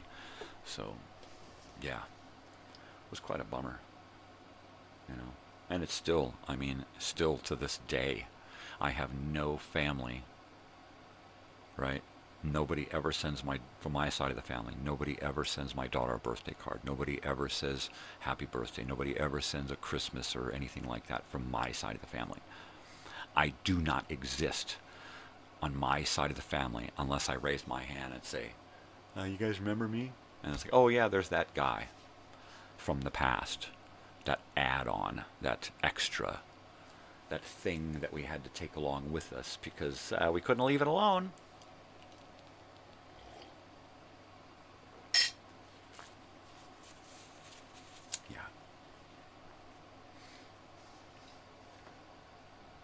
I still want my side of the family, right? But it's different because it's not really family. It's like more like acquaintances from the past, people that I spent time with a long time ago, people I never really knew, and people who never really wanted to know me, right? So I'm looking back on a lot of two-sided assumptions, right? And trying to make some kind of family past out of that, right? It's hard. It's hard as hell, you know? Because you're stereotyped instantly, automatically. Somebody from the past, especially family from the past, comes up and they're like, they just see you as that hideous thing from the past, you know? And they don't give you any room to be who you are now, you know. There's a guy. And I just, you know, you just want to you want people to get to know you for who you are, not for who they remember you as, or who they imagine you to be, or who that little image, that stereotyped image they have of you, right? Some people can't ever get past that. They're just, you know, they just want to goof on you all the time. Oh, you're that goof. Yep, that's him. Oh, I hate that. Yep, that's Mike.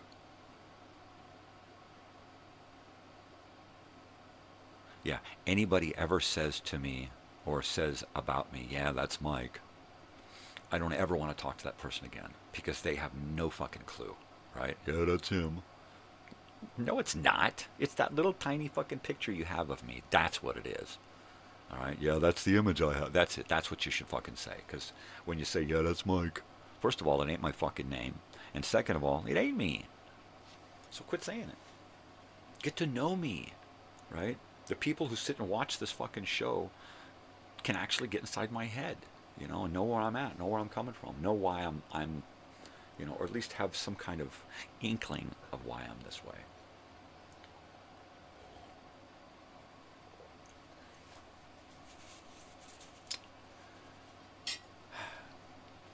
Because this is easier than taking the time to actually talk to me and get to know me, right?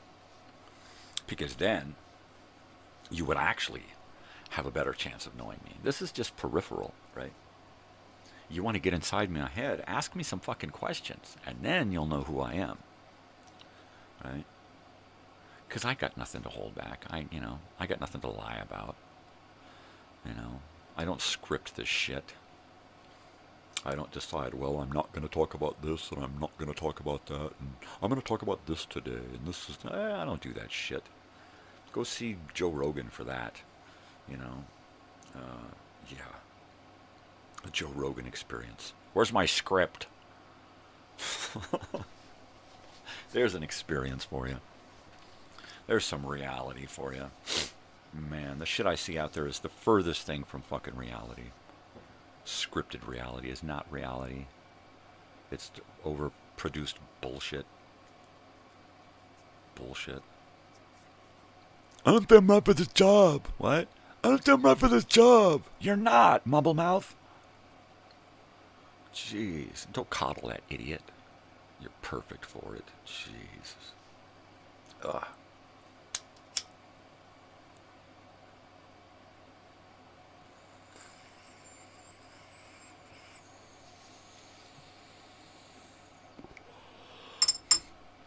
First of all, put on some big boy pants, wear a belt or suspenders so that they stay above your waistline, right? Put on some actual shoes, not socks with flip-flops, right? Articulate, enunciate your fucking words, and then you might get a job. Otherwise, you're just some fucking hack / fucking idiot who should be a fucking barista and maybe McDonald's, and that's it. That's all you're good for.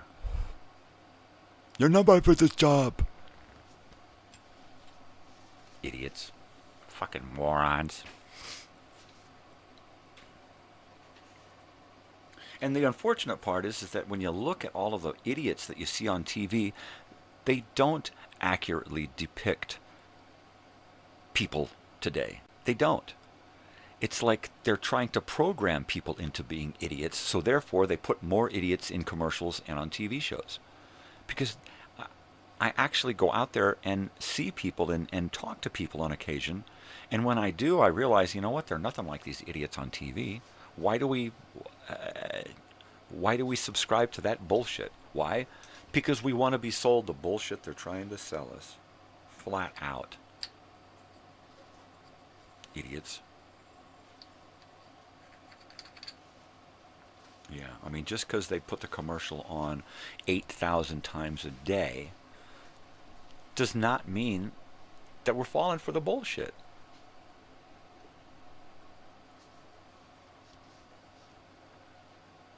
I was watching that 80s show the other day, and they were talking about like the inception of the infomercial, an informational commercial, right?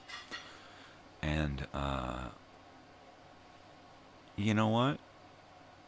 That's like the 80s is when everything started. You'd think it was like the best time period, but that's when everything started to take a nosedive, right? That's when MTV became more about stupid shows than the music videos. The 80s started to go downhill, right? Way downhill. There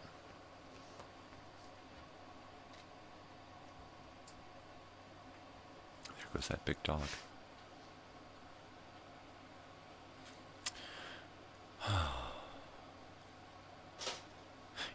infomercials. You know, you could never really believe 100% of what you saw on a commercial. But there was a little bit of trust there that you were, you know, you weren't being sold a bunch of bullshit. And nowadays it's the opposite. You're pretty sure that what's happening is bullshit, but you just go along with it, right? You're pretty sure that the stuff they're trying to sell you is just fodder for the landfill. That's it. But we go along with it. I'm going to have to replace this in 18 months or less because it's going to be obsolete. I'll need the new one with the new programming and the new and the new and the new and the new.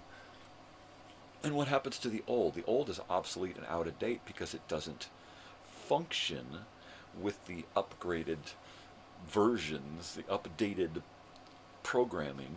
It just doesn't work. What happened with the TV? It's too slow. The apps don't work anymore. It won't update anymore. Well, we better get a new TV. But it's only a year and a half old. Ah, well. And then you go out, you look at the dumpster, and there's a stack of TVs out there, flat screens by the fucking millions. And they just don't work. They got 100,000 hours of screen life on the screen. That's it. If you're lucky, you get that much. So what's that mean for a person who relies on their TV like all the time, right? Like you watch TV on it, you use it for the computer, you use it for this and that. It's not just a TV, it's like your window on the world, right? Some people have their TV on all the time. And then what? More, you know, minimal shelf life built into something. Say it's only going to last X amount of hours, weeks, months, not even years. You can't even get years out of something anymore. Well, maybe a car, maybe 6 years out of a car. 10 years if you really, really baby it, right? But even then it's going to be pretty much obsolete.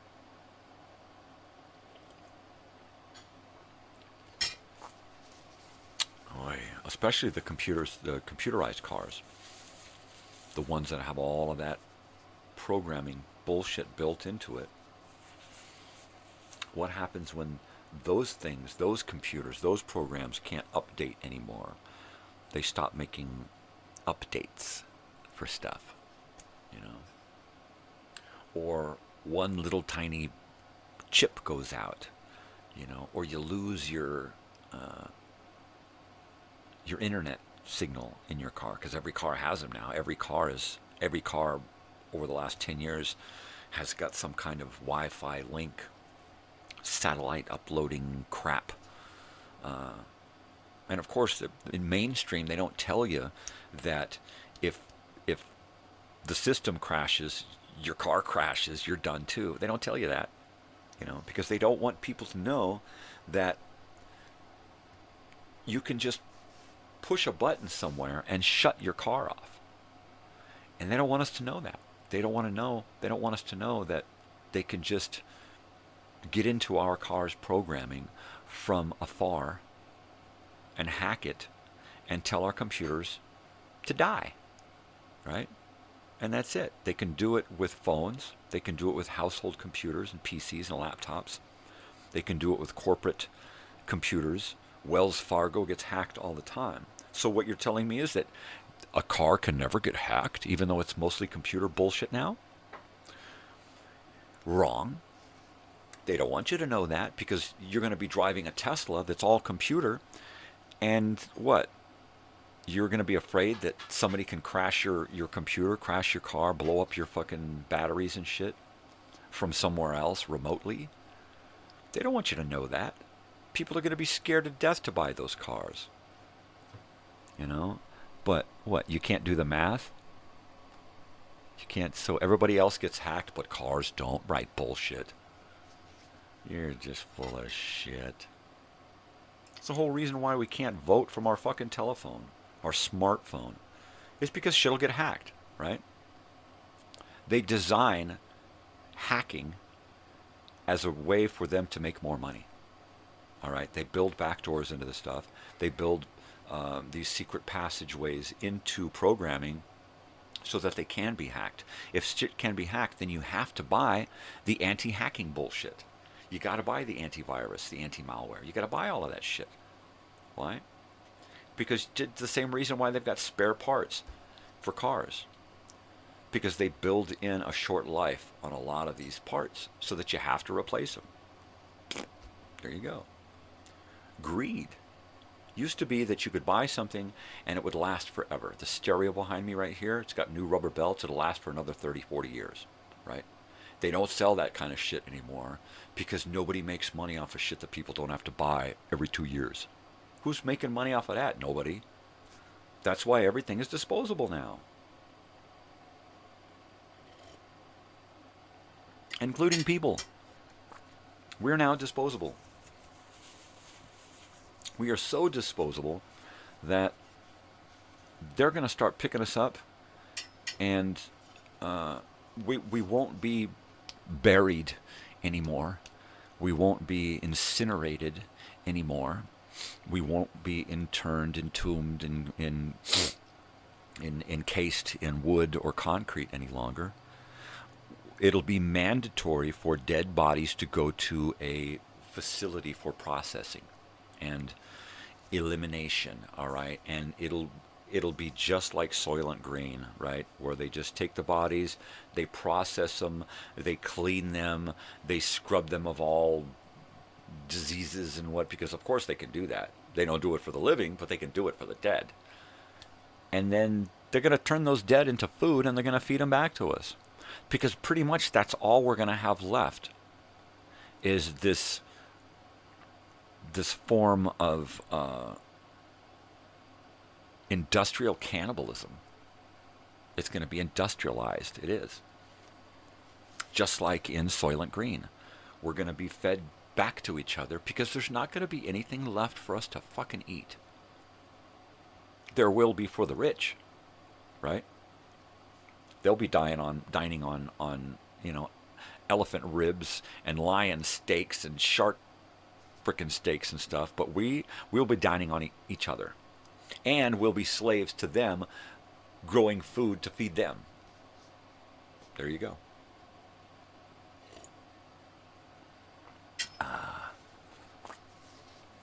Now that's a little piece of reality you need to hold on to. Because it will save you. It will save your life if you realize that you're the only one that cares about your life. The people that you vote for, they don't care about your life. The people you give all of your money to, they don't care about your life. They only care about your life so much as the percentage that will be lost when your life is lost. Well, how much money are we losing because these idiots are dying? Well, it's okay. More idiots are being born. 4 times as many idiots, in fact. Look at the population. It's a slave population. Who do we serve? Why do we do all of the things that we're programmed to do? Who benefits? It surely ain't us, the ones who have to pay out the fucking ass for gas and food and utilities and rent increases. Who benefits from all of this? We certainly don't. You know, we never get to see our families. We never get to eat properly. We never get to sleep properly. We have to spend our days being out in the world doing all of these things that will only harm us. In the environment that will only harm us. And an environment that we're destroying.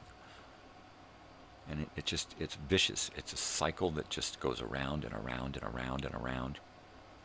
And people are so wrapped up in the bullshit. All they want to do is, I just want to escape, entertain me so that I can go back to my slave job on Monday. That's it. That's all people want, is to be entertained in the now so that during their slave period, they're just looking toward the weekend. They're just looking toward that vacation. What kind of life is that, right? When you spend most of your day, right, away from your family, or sleeping, trying to recover from having been away from your family. And how much time do you get with your family? A little bit here and a little bit there, and that's it. And then a little bit on the weekend. And then maybe 2 weeks a year we go on vacation. Yay! Is that any way to spend a life with a family that you created? No. Do they want you to have more time with your family and more time to sit and think? No, hell no. You might actually postulate and cogitate and formulate some kind of escape for humanity. You know, somebody one of these days is going to be born and live who is not going to allow humanity to go on this way any longer. They're finally going to stand up, and they will be the catalyst for change. They'll just say, no, I don't do that because you want me to. That's exactly why I don't do it. If you want me to, then there must be some benefit for you, but I don't see any benefit for me, so therefore I'm not doing it. Period. Period. End of fucking story.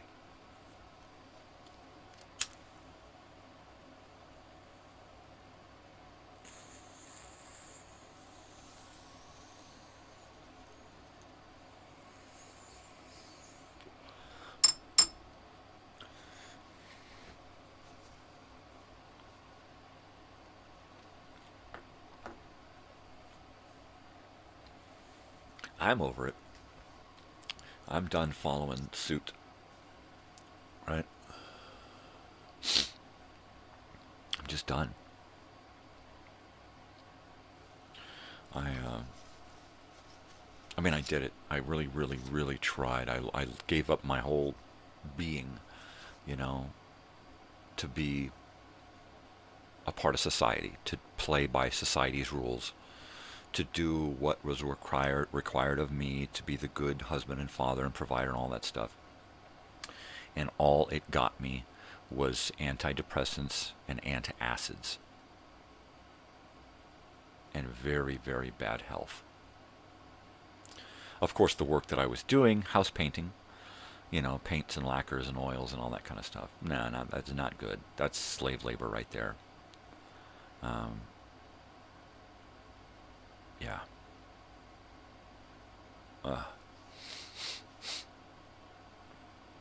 I couldn't go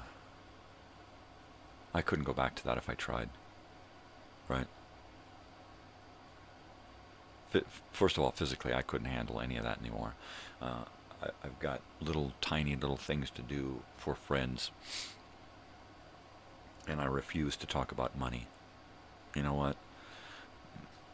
You're paying for all the materials. You decide what you want to pay me for time, for labor. That's it. I got to deal with the dog. You want to talk money? Talk to my wife. She knows what I'm worth. I don't want to go there anymore. I'm not going to spend the rest of my life thinking about how much money I can get out of being myself anymore. I just can't. This dog, yeah.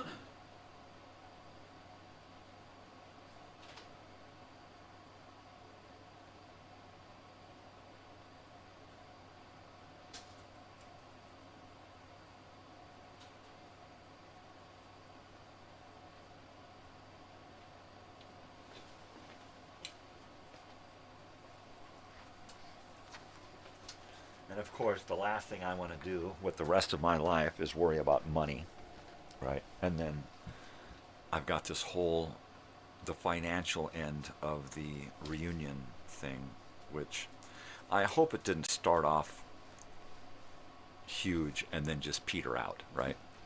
I hope people are still interested in it. The updates and commercials and stuff are kind of few and far between at this point. I thought my mic was off. But that's just because I haven't had anything to update. I'm hoping that with the starting of the shirt thing, that I can kind of get this momentum going, right?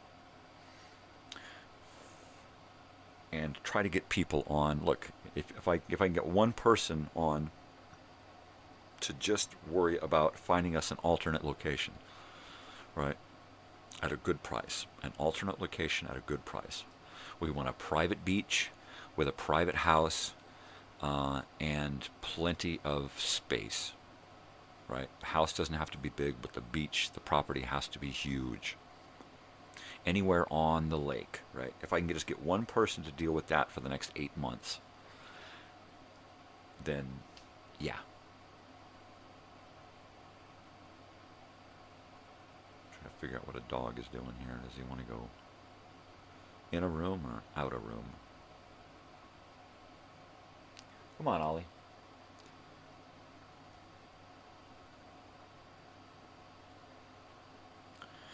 And like I said, financially, I'm just not the kind of guy that... Maybe that makes me the perfect guy to deal with this, because I'm not into the whole money thing, right? The money is going to be coming in and going out. Coming in and going out. It's not really going to stay with me right away. All the money that comes in is going to go to pay for shirt production until all of the shirts are paid for. And then all of the leftover shirts are what is going to be sold or given away for donations, right? So the first shirts that are produced are going to be produced to pay for that line of shirts. And then we move to the next line of shirts, sell enough to produce all of the rest of the shirts and pay it all off. And maybe not produce them, but pay for them, right? Because my main concern at this point is getting the shirt people their proper due, their business. Getting, if I'm going to get 100 of these shirts made, then let's sell enough shirts to pay for that 100. Even if we don't produce them right away, let's pay for them. Okay, we've got 100 shirts, we've got 68 balance coming. All right, boom, next shirt. Pay for that shirt run. Same thing. And that's my idea, that's my thoughts on doing it. Come up with the cheapest way to come up with samples and mock-ups and prototypes and stuff. But then from there, all the money goes to shirt production. And then that will leave, hopefully it'll leave several months of just donations and shirts. Donation. You want a shirt? Give me a donation. What's your donation? All right. Great. Here's a shirt.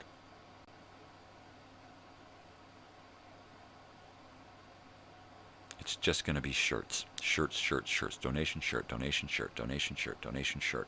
As we get closer and we start doing shirts and tickets, we may just do tickets at the door. I would prefer to do tickets ahead of time because I'm going to know how many people are going to be expected. I mean, if we sell enough shirts to have this thing pull off and only 12 people are going to be there,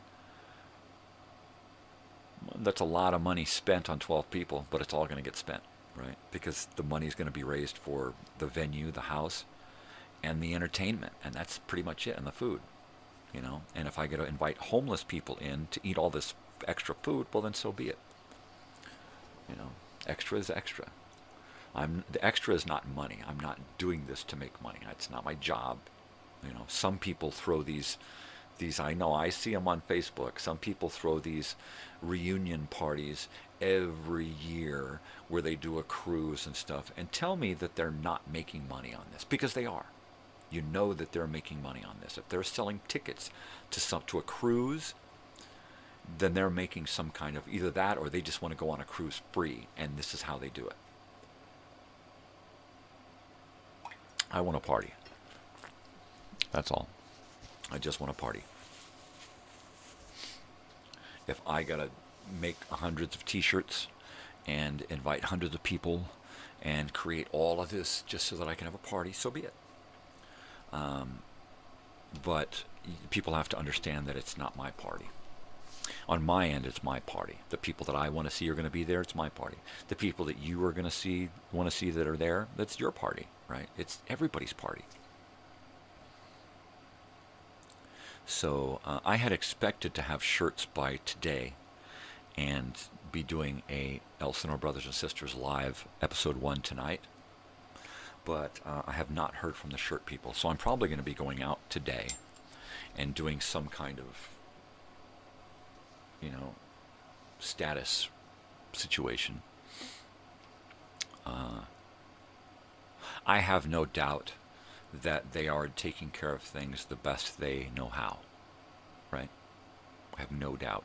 They seem like very competent people. They looked like they were pretty busy.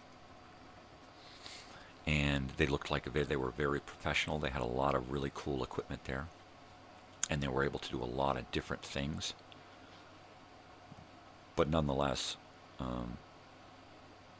I just need to stop by and let them know the importance of my order and the the situation, because I can't make any money to pay for shirts until I get shirts available, right? And I can't do my mock-up versions of the graphics. I need to do the actual graphic that's going to be on the shirt. And yeah, I mean, this can't be too expensive, right? I can't go there and find out I'm not going to be able to do this because they want too much money for their production of shirts. It just can't work out that way. So something has to work so that we both get our business, right?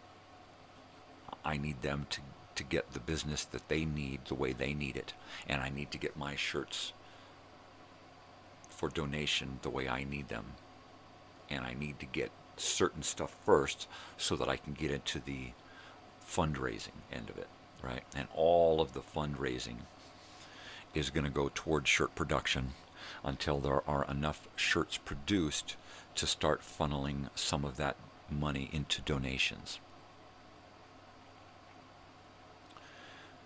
Doing that and trying to keep all of that money off of the books, because I can't take a hit like that to my finances, right? I will lose benefits because of it. And right now with my health and things going on in my life, I can't afford to lose benefits.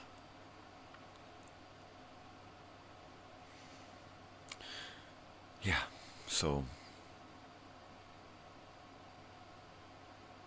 I don't know how to do it other than cash, check, or money order, right?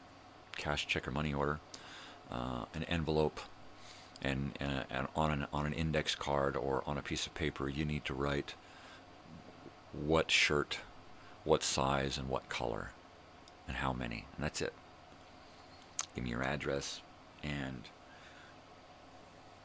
then I call in the orders and get these shirts produced.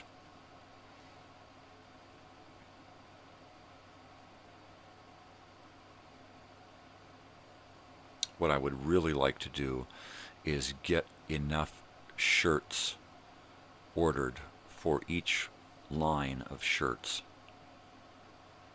to pay for that run of shirts in itself. So I need to get with them and find out, okay, how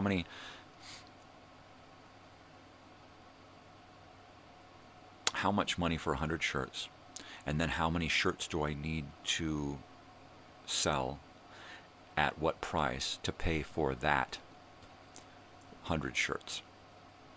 And then that's what the shirts are going to be sold at that price. Look, this at some point the shirts will be paid for, and that money will then get dribbled off into the donation savings. So I'm just going to need, well, if these shirts are this price to make and these shirts are this price to make, okay, then take all of the shirts together and give me the average between them all. And then that's what I'm going to be raising for each shirt. I'm going to be raising the average, not this much for this shirt and this much for this shirt and this much for this shirt. It needs to be an average. What's the average for all of the shirts? I got 10 shirts. What's the average cost to produce all of those shirts? The average per 100. Then that has to be the agreed price to reach before we move to the next shirt. Pay for that 100 shirts, even if we only have to produce 20 or 15 or whatever, to pay for those. That's the way we need to do it. The house is starting to wake up. I hear dogs, people, just about 7, which means I got to start putting that cooler together.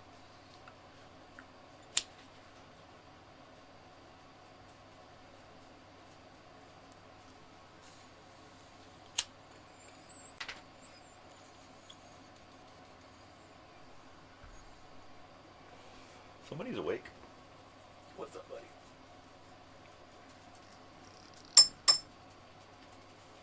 There's Tootsie Schmutzie. Yep, there you are.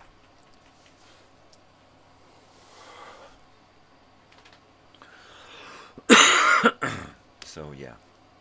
I think I'll do that today. I think I'll go out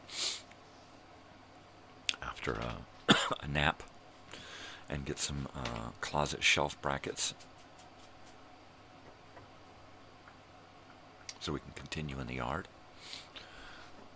Temperature's perfect for working outside. And then stop by and check out the t-shirts, find out how much money I need to raise to do samples, and try to come up with my half a dozen samples and another half a dozen mock-ups. And then come up with the first couple of shirts that I want to try to get out there. I need to come up with 2 designs that are pretty desirable. I want to save the really, really desirable ones for heavy-duty fundraising. You know, maybe do 6 designs to pay off 12 designs, and then have 6 designs ready, free and clear, to make a bunch of money. Because if I do $50 a shirt, that's only $500 per line at 100 shirts, right? Math. And then 6 times, that's only, what, $3,000, right? For 600 shirts, which means I have to really do fundraising donation. Okay, look, here's the basic donation. Please donate more. Here's the basic donation. Please donate more. Look, here's where we're at. Here's what we're shooting for, and here's where we're at. And it's gonna be hell to pay to try to come up with it in 10 months, 8 months, 7 months, 6 months. It's tomorrow. So, crapola. Yeah.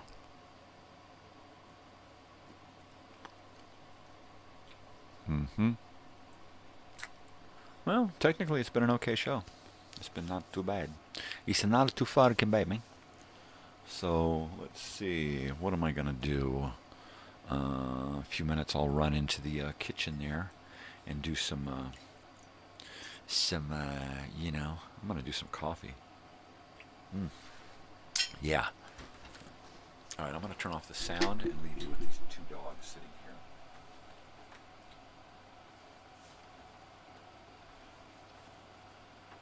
There. And they are on this chair.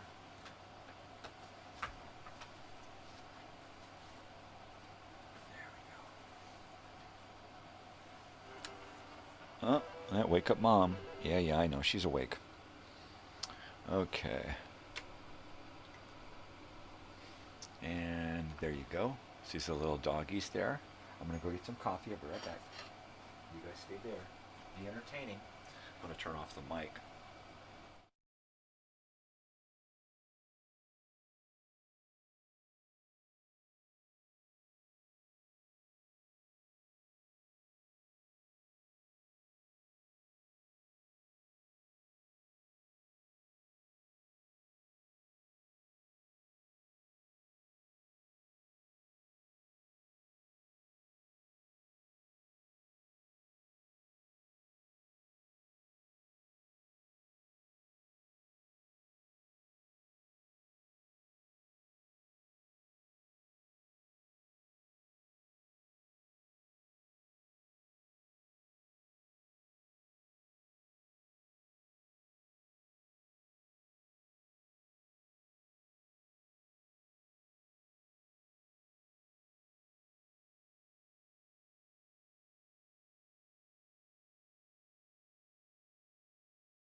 I'm back, baby. I'm back, baby. I am back. Oh, yeah. I wish my body would let me go out and do more. There's so much I want to do. So much. It doesn't take much physically to do the things I want to do, yet it feels like it does. So usually I opt for not doing. I mean, even like going out to open mic, if I'd have done that Monday, I'd still be recovering because it would have chewed into my sleep and it would have just totally offset everything. Not only that, but physically being out in the world for that long. I mean, it hurts like hell just to go to Walmart, right, and spend an hour there. Well, you know, who doesn't it hurt? The people that's got to look at me? No, I'm telling you. It hurts like hell. So I just don't. I just avoid pain by not. Just don't do it. If it's going to hurt, just don't do it. And most of the stuff hurts, so I just don't do it. I have to save myself for the things that I have to do. You know, if I got to go do some housework or work somewhere doing something, well then I gotta save myself for that. I can't use myself up doing something else and then have to do these things that I have to do and not be able to do them physically. You know what I'm saying? So yeah. So when it comes to going out and doing things that I want to do, I usually don't, because it'll keep me from doing things that I have to do, or at least it'll make having to do those things a lot harder. Totally a lot harder, yeah. Harder what? Yeah, a little bit harder what? Wow. Wow.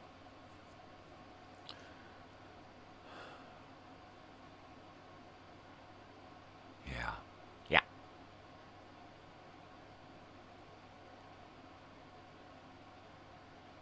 Sorry, I've just drifted off into Minecraft world. I do that from time to time. I may or may not be there today. We'll see. We'll see. I know I've got 5 shows to upload today for next week. And then I've got to come up with 5 movies. And then I've got 2 extra shows.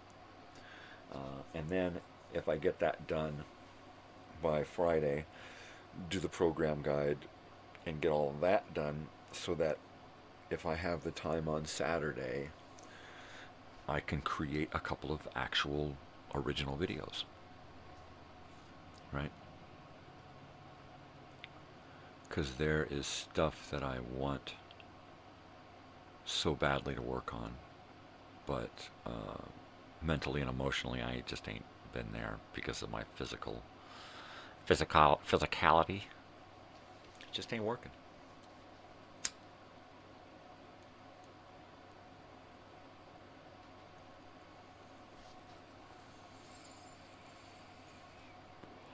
Yeah, 2 shows a day. Boy, that was crazy. That was draining. It's fun, but it really, really tore me down.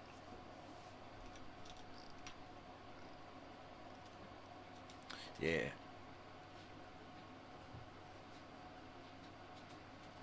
Yeah. I'm telling you. So let's see, we've got these shows ready to upload.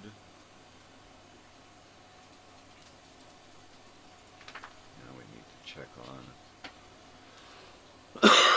on those guys. Yeah. Hi, Bessie. You're here. How are you?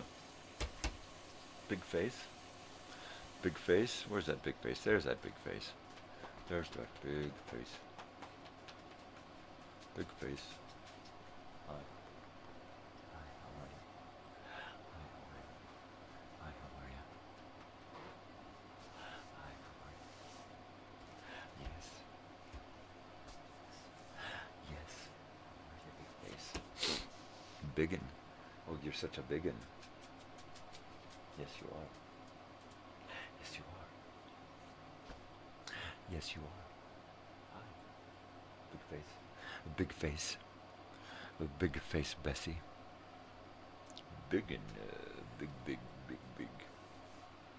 Right. Oh, yeah, hot. Sweet and hot. There goes Tootsie back and forth to the food bowl. Grabbing a scoop, coming back and picnicking. Well, she's a picnicker. She likes to pick her nicks. Or nick her picks. Or both. She likes to pickety nickety nickety pickety. Hi. Hi.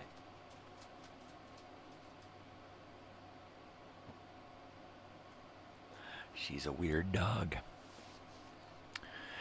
Yeah. Okay. All right. I promised myself I would take more interest in my own life. And I haven't. I've been kind of hiding in the minutia of the world. And I need to get with it. I need to get on back, baby. Get on back.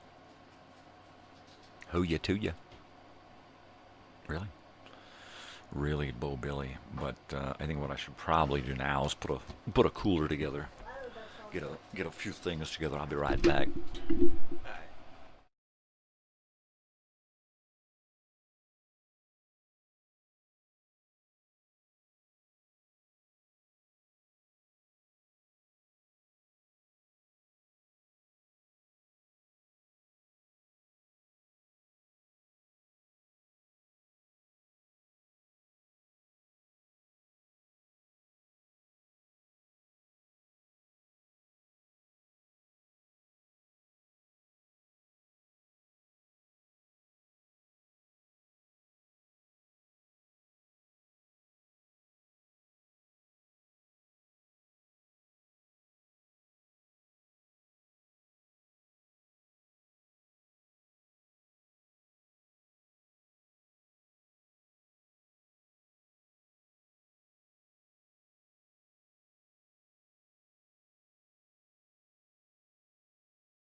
Hey, baby, I'm back. I'm weird.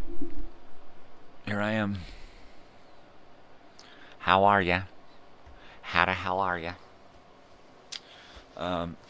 My coffee is hot and sweet. I'm not. I'm cold and bitter. Yep. That's okay. That's okay. It's okay. Bitter. Bitter. Alum. Put some alum in the drinking water. Everybody walk around with pursed lips. Oh. I think I made myself sad. You hear Tootsie still tickety-tacking around. I think she's still eating. I think she is. I do believe she's still eating.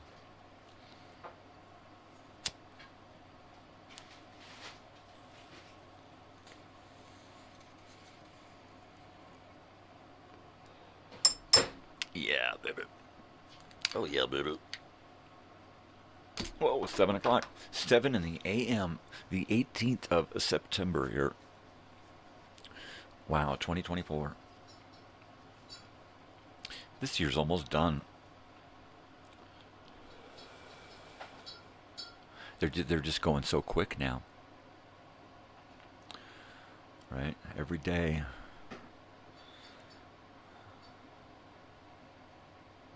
So damn precious. And it just ends. It's over. Gone. Alright, knock that shit off. Don't get maudlin on me.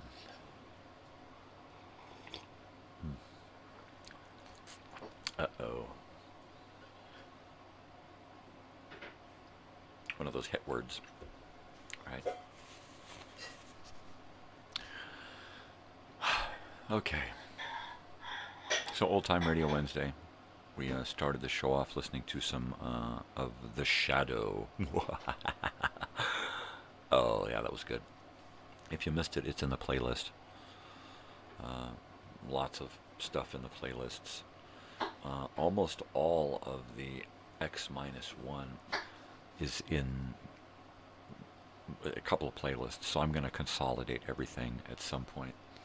Might as well make another note of that.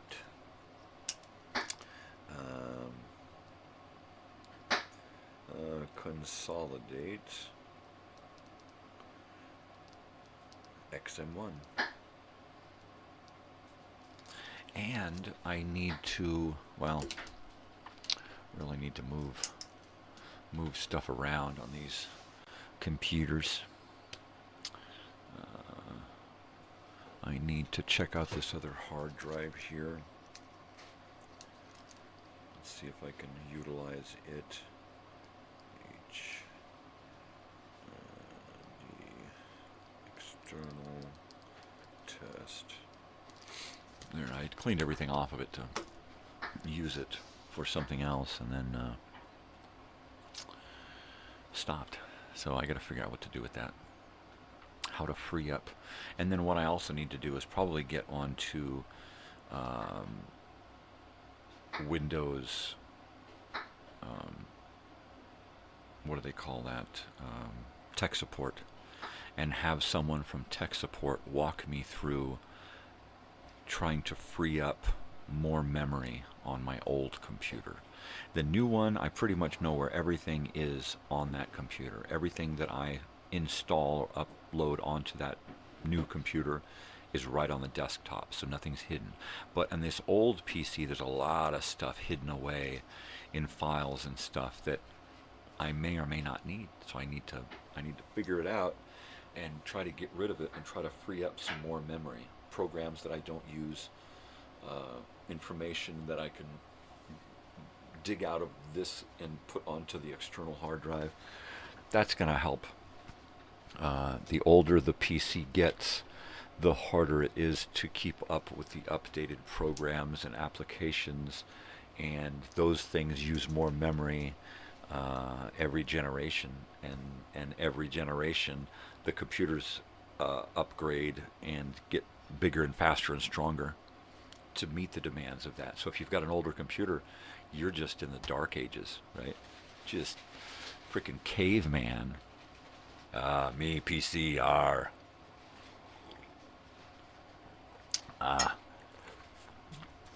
So, yeah, I got a lot of stuff to deal with on the computer end of it. Hence the 1,021 freaking Post-its I've got all over are just hanging around because I don't really have the memory to deal with the things on these Post-its, right?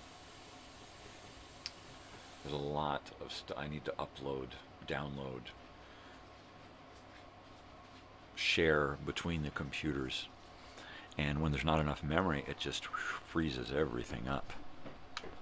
You know, like I just spent the other day making, a crap load of videos for the old time radio shows. And the amount of data that gets used by these programs when I'm creating these videos is just phenomenal, right? So I freed this memory up before I started creating the videos, and now it's gobbled up almost 6 gigabytes of information or data. So I'm going to go ahead and free up that 6 gigabytes and hit reset, and that is going to get rid of all of the stuff that's cached in the memory of the program.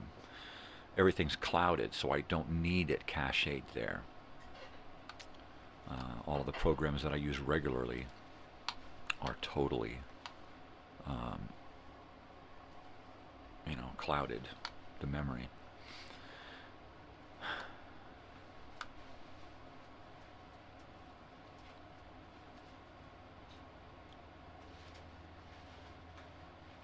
Yeah, I just need to get away from having so much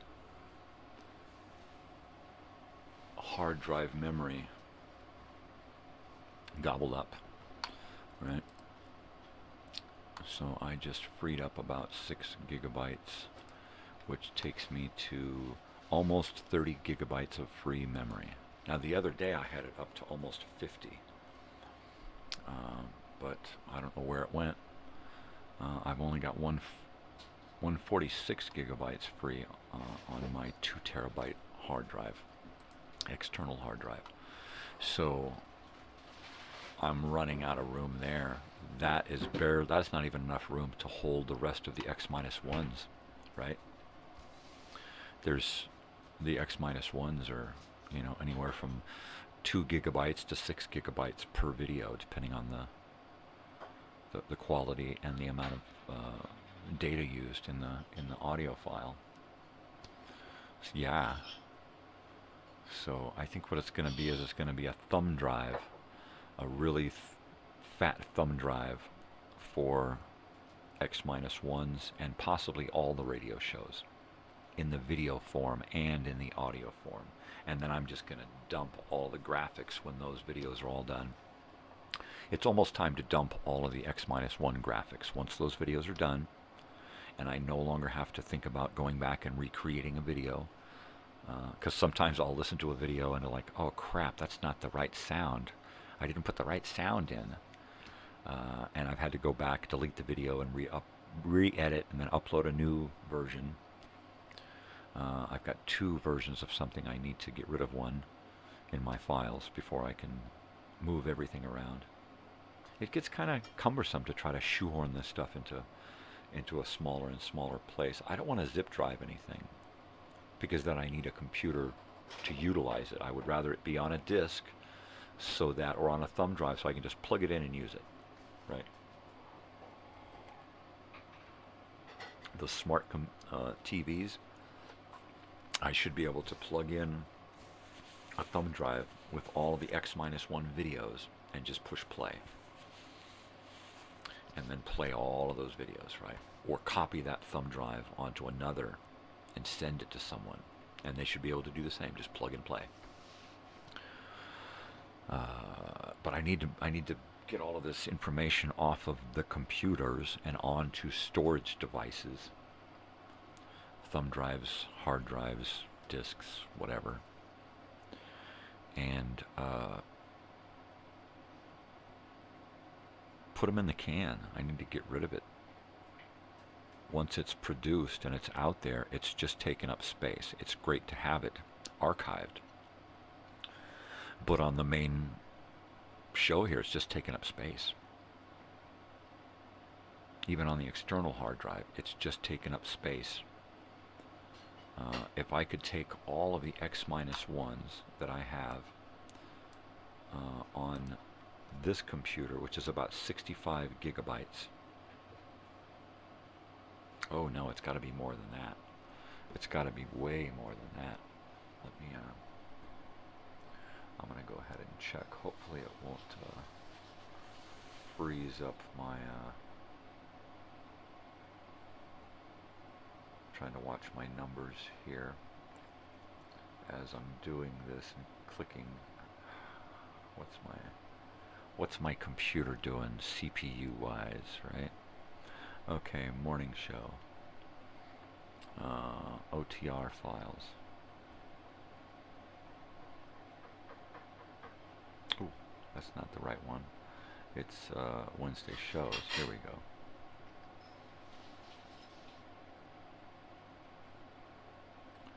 So let me go from here to here, grab all of this stuff.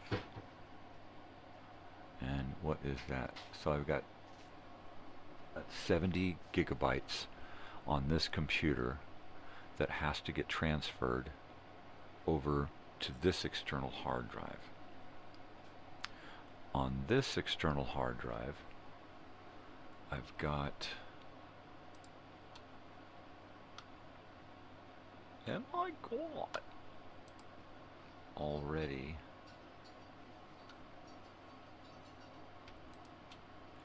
(209 gigabytes of X-1). So that's going to be, sheesh, like 375 gigabytes of X-1. Probably an extra few gigabytes for just the audio tracks, right? So if I put all of this onto a 1 terabyte thumb drive, I should be able to get all of the X-1 videos and all of the, what I'm just about done with Nero Wolf. I can do all of those. I can put all the Dimension X, all of the finished shows that have been uploaded. I can then shunt them over onto a thumb drive and archive them and be done with them until I need to use them again for some reason, whatever reason. You know, auction them away to somebody. What the hell? Sure.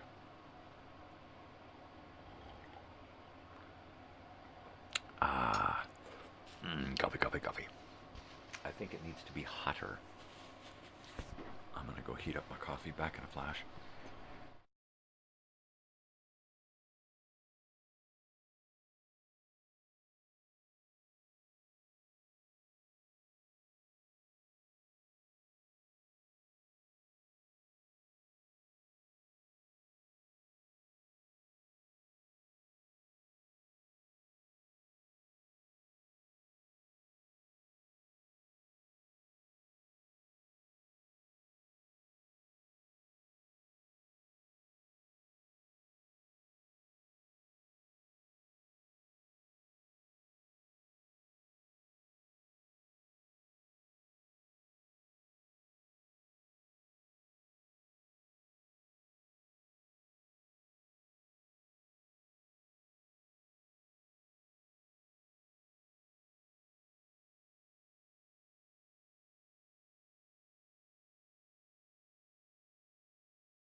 Alright, my coffee is hot again, and I am still weird. Here I am.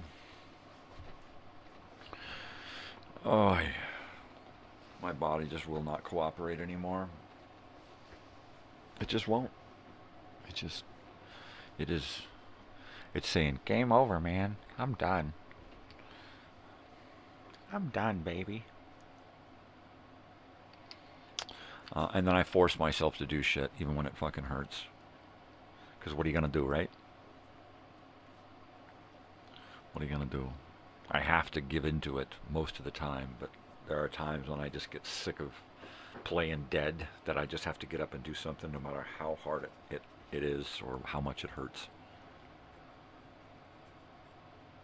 Yesterday it was like I did nothing and it took so much out of me. My goodness. It makes me want to do more. You know, it was like, wow, if it took me that long to do nothing, if I do twice as long, I might get a little of something. It's like, geez. Whatever. Just keep doing something, right? Something. Just keep moving. Just keep moving. Just keep swimming. Just keep swimming. Da da da da. Hello, I'm Bruce. Fish are friends, not food. Tootsie. Oliver, everybody's in here. Look at everybody's here. All of the kids. Hi, kids. What's going on? Doot, doot, doot, doot, doot, doot. Hi, Ollie. Hi, Ollie. Are you strutting around? You can't buy Big Dog because she's big.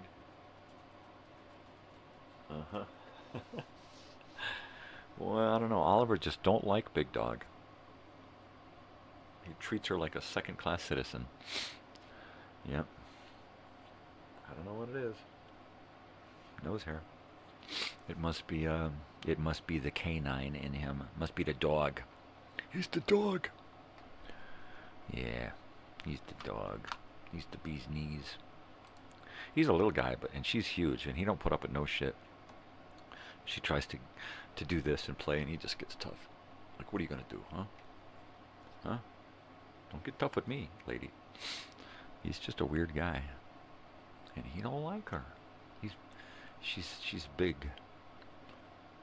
I think he just don't like big. He's like, I like little dogs. Little digits. Dog midgets, digits. Yep. So let's see. It is Old Time Radio Wednesday. And so I am going to be working on old time radio shows. I've got to upload 5 today. And I've also got to create 5 educational films to upload.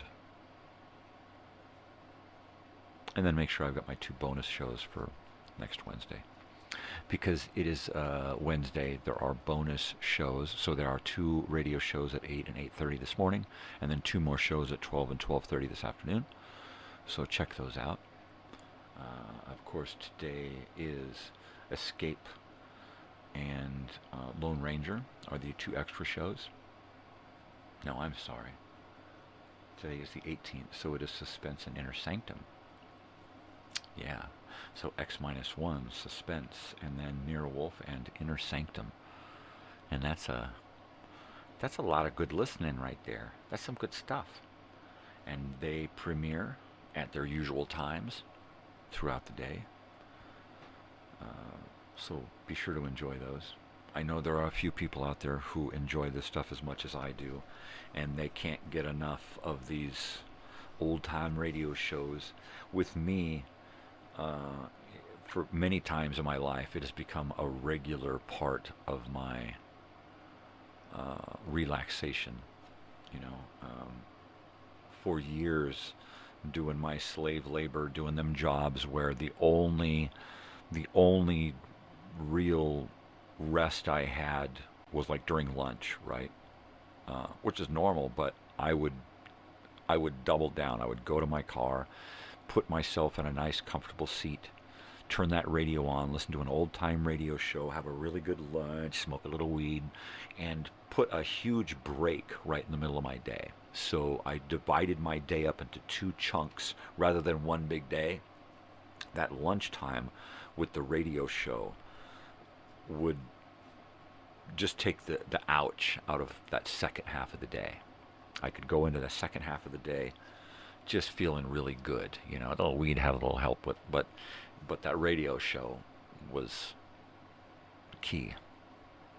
You know, close my eyes, relax, listen to a good old show, 25, 30 minutes long. Just long enough to get in the car, put it on, eat lunch, close your eyes for 10 minutes, chill out, and then back to the grind, you know. Where's Mike? Stop calling him Mike. He's in his car. What's he doing? Listening to that weird shit. He listens to that weird shit all the time. Yep.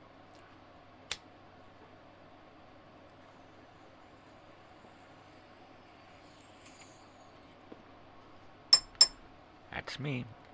The weirdo.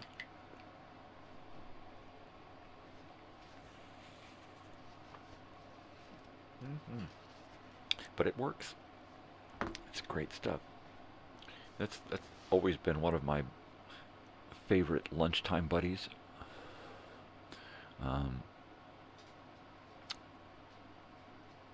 Commuting buddies, sitting in traffic, listening to old-time radio shows. Nighttime entertainment, especially when there's nothing else around, no TV, right? That was always just perfect. When I spent a lot of time homeless or on my own or living in a tent or a van down by the river, I always made sure to have my radio shows. Even if I had to go to the library and borrow some, I would always make sure to get something to listen to. Sometimes it would be a book on tape or an audio novel or something, but usually it was old-time radio. You know, so much so that I've heard every episode of X-1 at least a half a dozen times, if not more. Not to mention all of the other shows that I would listen to regularly. One neat thing about CBS Radio Mystery Theater from the 70s is that they created over like 1,200 episodes. So you can literally just get into that, and for the rest of my life, I could listen to CBS Radio Mystery Theater and never listen to the same one again. More than once. For the rest of my life. Every day. That's cool. But that's only a couple of years, dude. Shh. That's awesome stuff, right? I won't be putting those on my show. Those old CBS Radio Mystery Theater, they will not make it onto this channel. I love them, but there's too many of them, and I don't have the time to whittle out the ones that I want to listen to, because I have favorites. But, no, that's a little newer radio. I would rather go back to the 50s and before. Radio Mystery Theater is 70s. Good stuff, but it still screams 70s. Yeah. Which is cool. And I may share some of my favorite episodes in a playlist. But I'm not going to get into doing that. There's a bunch of other stuff that is so out of date and out of touch that people are, you know, that's what they need to listen to. The weird shit that we cannot find. Speaking of weird shit, there is some weird shit out there. Some stuff from England, some stuff from the United States that's just really, really bizarre. Like the Weird Circle, the Black Museum, weird anthology shows, you know, different stories every episode, different characters, different actors. I love those. There's a lot of those types of shows. A lot of the shows that we listen to, the Whistler, X-1, Escape, did I say Inner Sanctum? Those are the shows that every episode, Lights Out, are just a different story. And those are really cool. And I love those especially. I don't like to do the comedy or the variety show old time radio, because usually they will have music, and the music will often get me a copyright hit. You can't play this in so many areas, and you can only, it's like, oh, fuck it, then I'm not going to play it. So I can't play Jack Benny because of scrawny face singing all the time. I can't play Duffy's Tavern because they always have a musical guest. So there's a lot of shows I just cannot play because it's just too cumbersome to try to have to deal with editing and playability. So I just don't even go there. I'll stick to the dramas and the light-hearted comedies like the Bickersons and Gildersleeve and that kind of shit. Because that's fun. There's never any music, no musical guests. It's just straight funny haha. I dig that. Or sci-fi, or suspenseful stuff, or drama. They don't go into a song sequence in those things. Sometimes, like on X-1, the Green Hills of Earth. That one was filled with music. That one was really iffy, but it was all original singing and guitar playing with a lot of poetry created by Robert Heinlein, the writer of the original story, The Green Hills of Earth. So that was neat.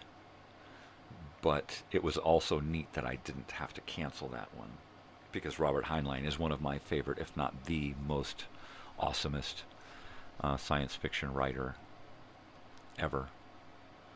There's other guys, and Vonnegut and Asimov and Dick and all these other guys, but for me, Robert Heinlein pretty much is the guy from the beginning of his career to the end of his career that just banged out so many great, different out there, created his own worlds, and then lived in them, and then brought us along, Stranger in a Strange Land, Friday, The Cat Who Walks Through Walls, time and time again. Just so many different styles of entertainment.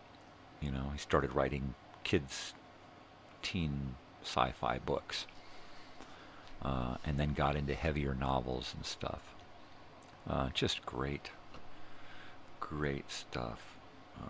Completely on a completely different level than somebody who was like almost very similar. I think there were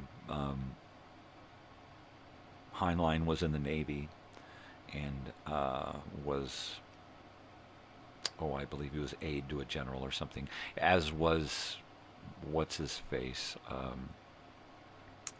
L. Ron Hubbard, right, who was, I believe, in the Navy and was aide to a vice admiral or somebody, one of those Navy guys, right?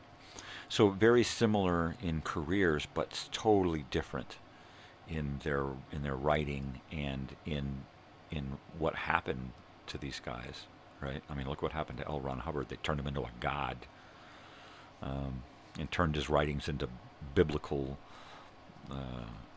text. I mean, come on. And you read Robert Heinlein's stuff like Stranger in a Strange Land, and you're thinking, well, there's a religion, right? I'm sure many people have tried to grok a religion out of Robert Heinlein's Stranger in a Strange Land. But if you explore a lot of the novels and books and collections of stories by Robert Heinlein, you see a common thread, a commonality. You see how he ties everything together. No matter how bizarre, it still fits within that world that he's created in his own head, And I sure am glad that old-time radio was able to use those science fiction shows to bring us those writers, and especially writers like Robert Heinlein, Fritz Leiber, Isaac Asimov, Philip K. Dick,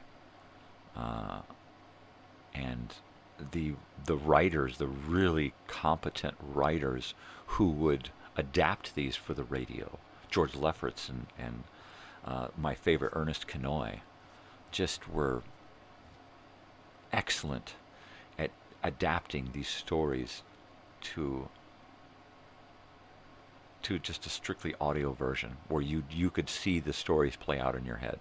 And I think Heinlein did like upwards of a half dozen episodes of X-1 and Dimension X. Just great stories.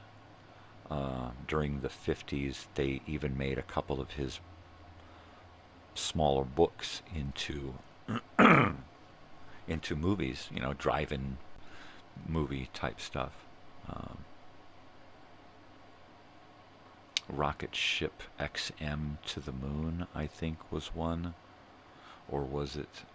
No, that wasn't one.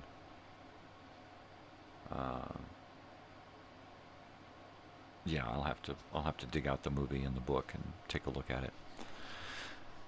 But as far back as the 50s, they were taking Robert Heinlein stuff and turning it into movies, and then throughout the 80s and 90s, you know, Stranger, was that Starship Troopers?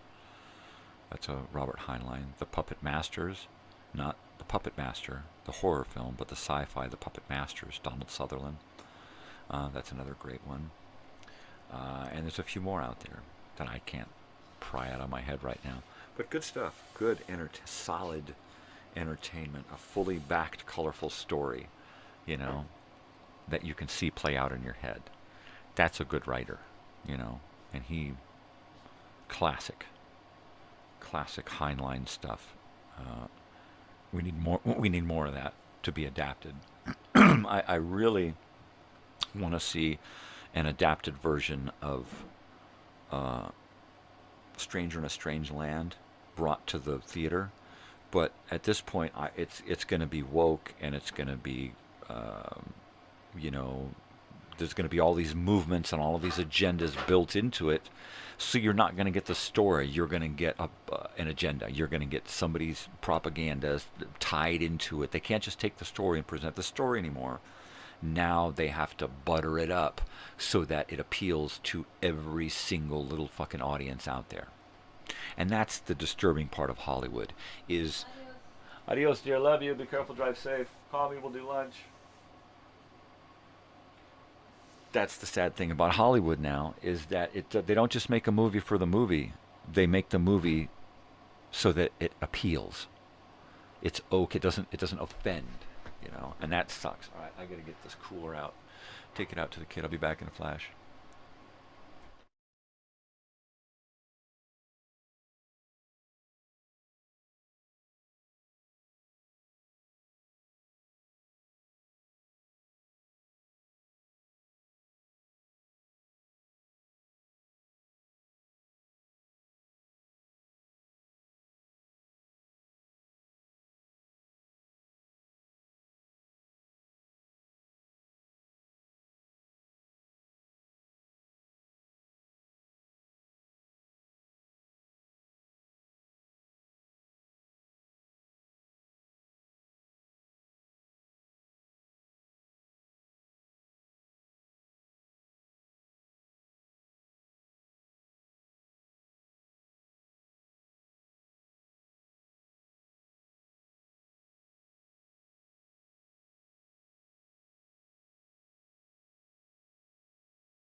I think we're alone now. Doesn't seem to be anyone around. I think we're alone now. Ow. So, I'm just about done watching the 13 episodes of that 80s show on YouTube. Funny stuff. Of course, it came right on the heels of the end of that 70s show, so it was a complete disaster. Nobody wanted to fall in love with characters that quick. Nobody wanted to enjoy that show because they were still reeling from the other one, right? They should have taken a break. There should have been some kind of gap between this show and that show. They should have given it a couple of years, even though the cast of that 80s show just knocked it out of the park. Great cast, great show, funny, good writing. It was a great show. I don't know why. I know why it didn't take off. It was because it wasn't that 70s show. And that's the only reason. And you get Hollywood going, well, the numbers aren't working, damn it. It's like, it doesn't always have to be about the numbers, man. Fucking leave the numbers alone. Hi, Sam. He's like, oh, you're not talking about numbers again, are you? Oh, geez, leave the guy alone. Don't talk about numbers. Yeah, so that 80s show. I wanted to watch that 80s show because for some reason I thought that it might have something to do with that 70s show. But it didn't. Not at all. So I'm just about finished with that, so now I can watch that 90s show. Why? Because I'm weird. I got to do everything chronologically in order. But now there's 2 seasons of that 90s show to watch, and there's a 3rd one coming up. So I feel vindicated, like, okay, I've waited.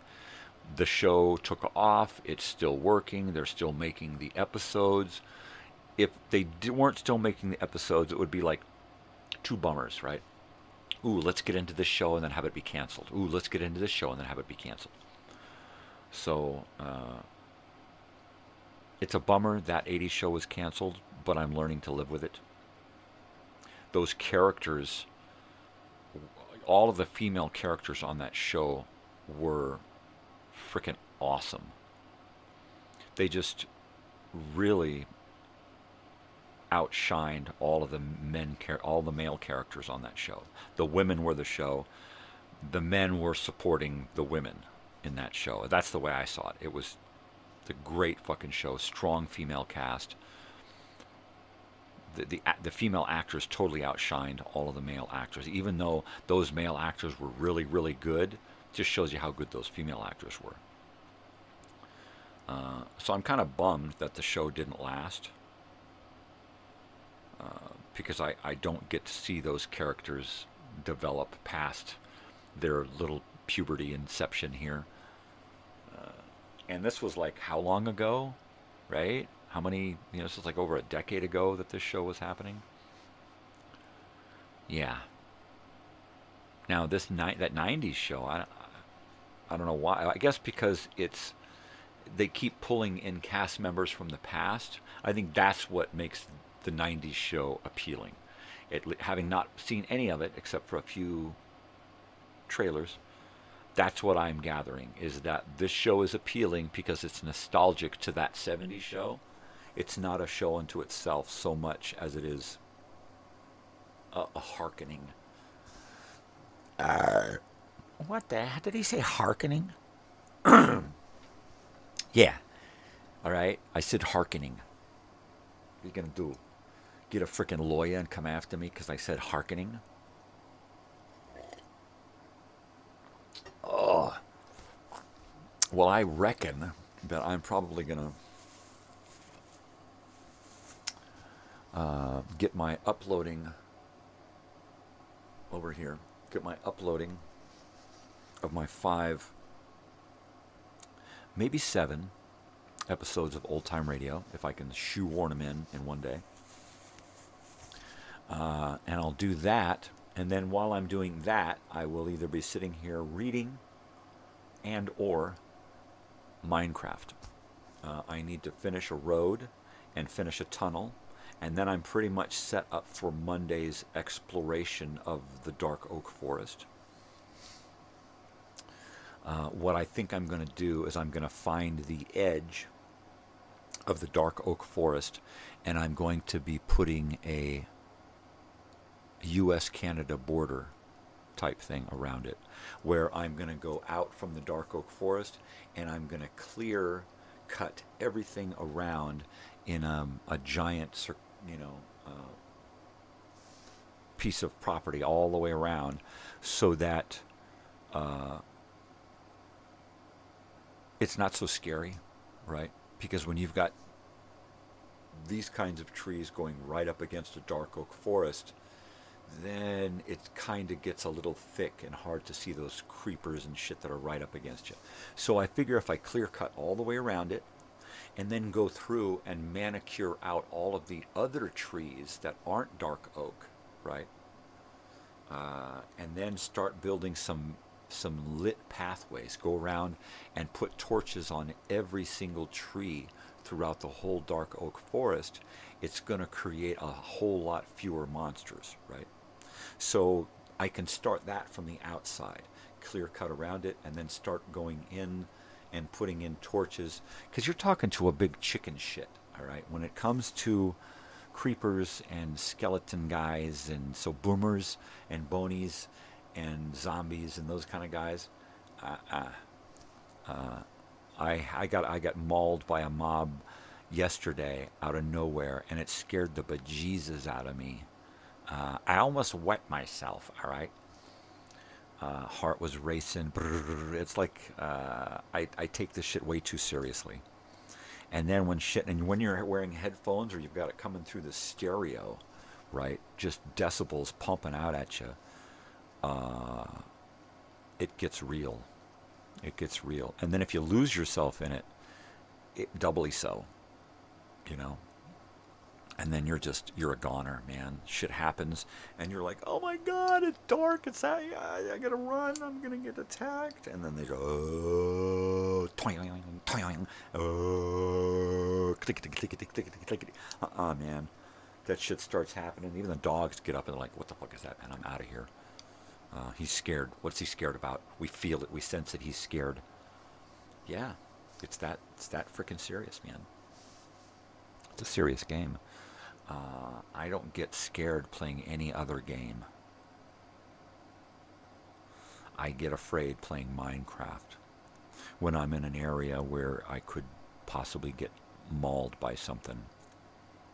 You know, it's just great that the animals don't attack unless you attack them first. Like a dog or a wolf or something, it won't attack you unless you attack one of its kind or you attack it, right? Villagers, you can go beat up villagers, and then they'll start coming after you, you know, or they'll shun you, and that's the way it should work, right? Scary stuff playing Minecraft, especially when it's late, it's dark, you're by yourself, you've been at it for 3 or 4 hours, and you're just so deep into it, and then all of a sudden, oh, clickety, clickety, clickety. Oh man, or oh, I hate that. When I hear that, I just like, oh shit, I'm right in the middle of inventory, and I hear a whammy. All your inventory just scatters to the wind. You're in a hole. Oh, it's horrible. It's just fucking horrible, man. Yeah. But I think what I'm going to do today is, this morning I'm going to take a me day. And, like, yeah, when don't you bum? And I'm going to put on some music. And, get some videos uploading. Work on my programming, because that's what the videos are.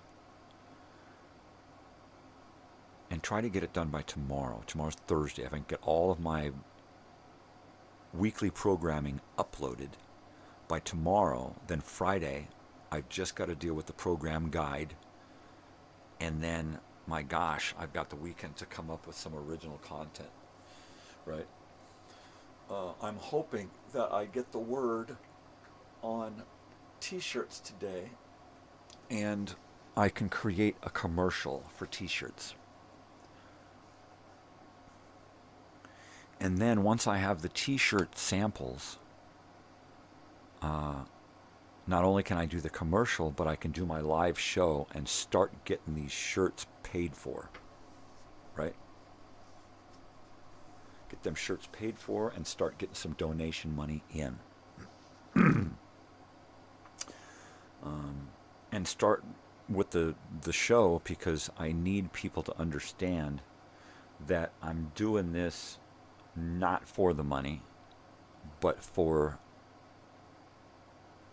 the past. I'm doing it for them. I'm doing it for me. I'm doing it for us. I'm doing it for everyone out there who wants to get together one last time for, you know, the first annual one last time. We'll see. We'll see. See how it goes. All I can do is hope.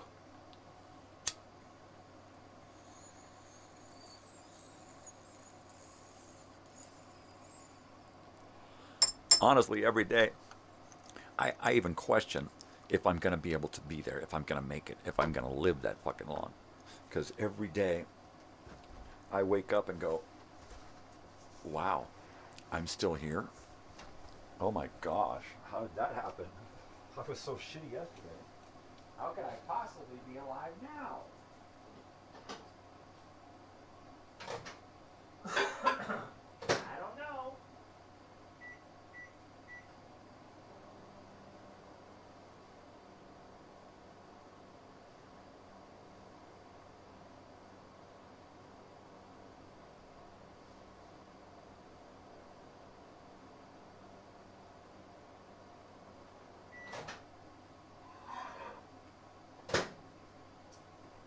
Yeah, it's like the two things keeping me functioning are probably two things killing me the quickest, right?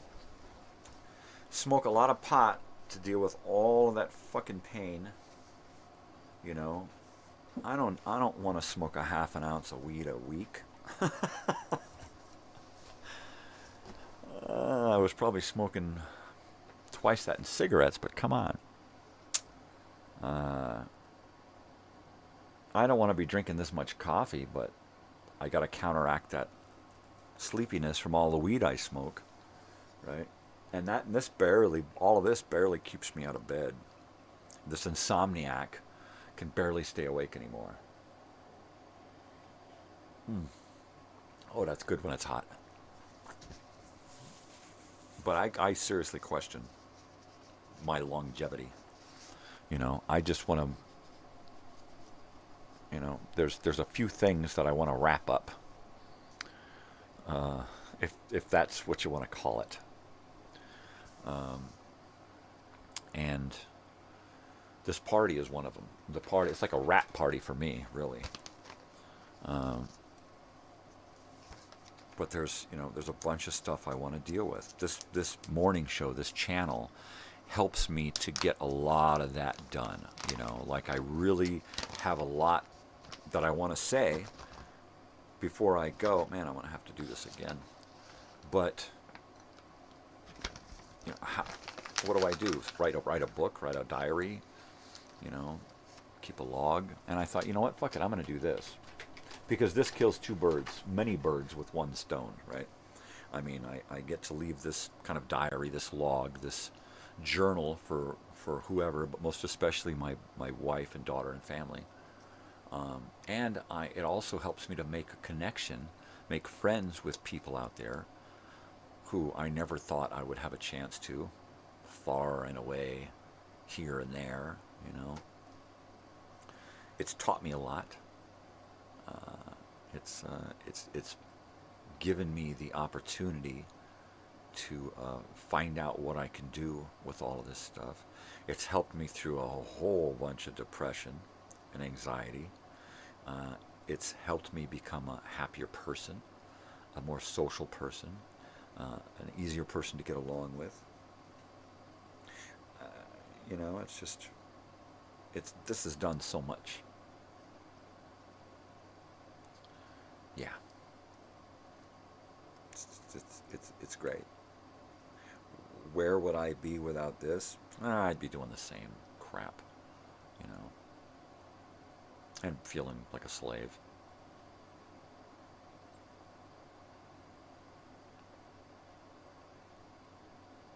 It's a hell of an opportunity, right? It's a privilege to be able to do this.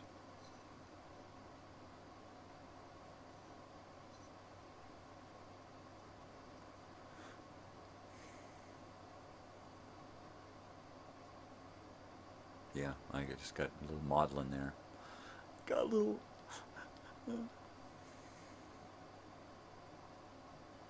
So, yeah.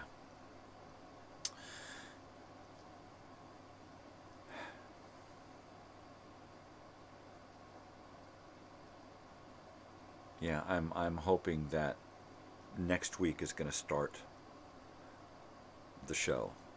So this weekend it will probably be creating an intro and an outro for the live Elsinore Brothers and Sisters, and creating a commercial for the t-shirts that will go on the show and on my channel, and something that I can share about on Facebook, right? And that's pretty much it. That's pretty much it, you know. And we're gonna attack this the old-fashioned way at first and see how that works. Mainly because I can't take that kind of financial hit on my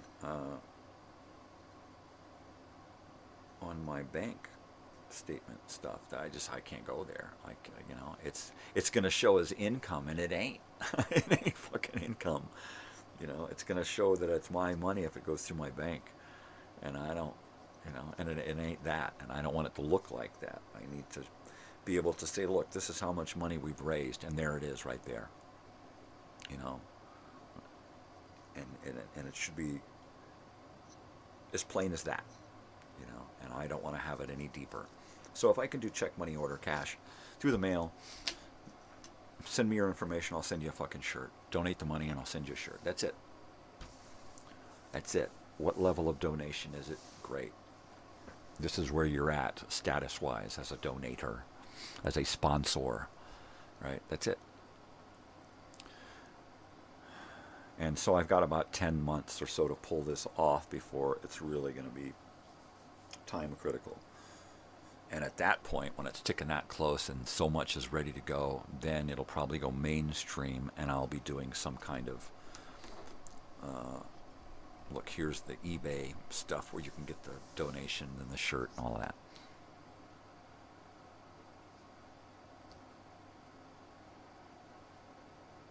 And then we'll see. Of course, if I come up with a great way to make shirts, right, that everybody wants, and I come up with these classic t-shirt designs, I might go into t-shirt sales, right? I don't have time for that kind of shit, really. I mean, I've got literally the rest of my life is mapped out, you know, in little blocks, little chunks that I can devour as easy as possible. But I'm not looking to grow and expand, you know. I'm looking to burn out and fade away. So I just want to do it as easy as possible, you know, and not have too much crap on my plate. You know, I don't want to. I just want to do the things, the most meaningful things, and get those things dealt with. And then enjoy whatever time I have, a month, a year, 10 years, whatever I have left. I want to enjoy that the best I can.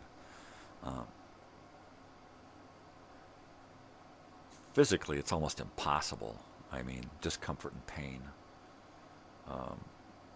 like you would not fucking believe. I try to tell people, you know, a normal person would be in my condition, and they would be crying their eyes out in the emergency room on a regular basis. I've seen it, you know. I guess I do have a high tolerance for most pain physically. And that's built up over the last 10 years because of the injuries I've sustained and the chronic pain that I've been in for the last 10 years. So I've kind of built up that tolerance. So much so that it's probably gotten me into hot water physically. Being so used to pain, I kind of just brush off pains that would normally get people to the doctor to say, hey, what's wrong with me? I got this going on. And I just slough it off. You know. And so that's probably why I'm in the condition I'm in now. Do I want to see a doctor? Sure. Could I trust a doctor? Hell no. That's it right there in a nutshell. You know, there are no doctors out there that I would give my life to. You know, because I've done that route. And what do? They prescribe. That's all they do. They prescribe. You know, you walk in and they're writing out a prescription before they even fucking ask you what the fuck's going on. And at least that's the way it feels. And I can't do that.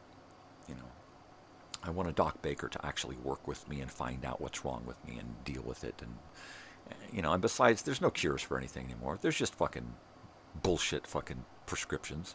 They don't want you cured. If they cure you, they can't make any money off you. So therefore, they're never going to cure cancer. They're never going to cure leukemia. And they're never going to cure fucking psoriasis. Why? Because they can make money off of the fucking bullshit prescriptions. Period. You believe anything less than that, and you're a moron. They're just out to make money off you. All you are the numbers. It's the numbers game. I'm not a number. I'm not going to do their bullshit and just become a number, you know. I'm one of those numbers. I'm that small percentage that just fucking ain't going to deal with that bullshit, all right? That's the number that I am. I would love to be able to go to a doctor and have things done to me and fixed and get cured. But it ain't in the cards. Well, the only thing they're going to do is prescribe me pills that are going to lead me to side effects to have me take more pills, right? Walk out with a half a dozen fucking pills after a year when all you went in for one thing and it created all these other fucking things because of the pills, the pills, the pills. Fuck that. Hell no.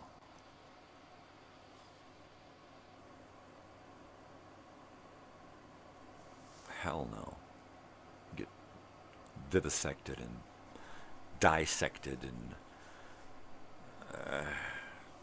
no. Nope. You're not gonna, you know, butcher me while I'm still fucking alive just so you can sell me on more bullshit, right? That's not gonna fucking fix me. No. If you can't fix me, then I ain't gonna fucking go trying to do that bullshit. No, it's torture is what it is. Fucking torture. I'm gonna spend the rest of my life being tortured so that you all can make fucking money off of my misery. Fuck that. I'd rather just wallow in my own fucking misery, you know? I'm gonna be there anyway. Fuck. You're killing me, people.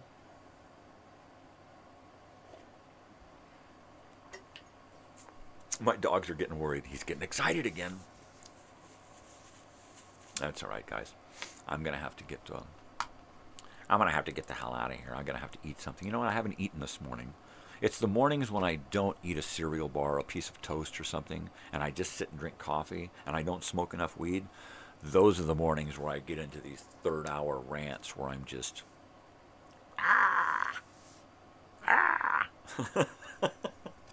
But it's not like I'm lying. It's not like I'm talking phony bullshit. I'm speaking the truth. You know? I'm speaking the truth. And while my positions on a few things have changed throughout the course of the last, 10 months of this show, I'm pretty much the same guy that I've always been. You know? Live and let live. Don't shit on me and I won't shit on you. You know? Just let me be me and I'll let you be you, kind of thing. So, I don't know. It's a fucked up world. Alright, we're going to take a hit and we're going to say goodbye for the morning.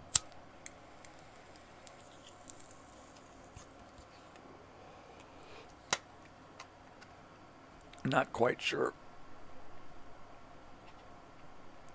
what I want to do today.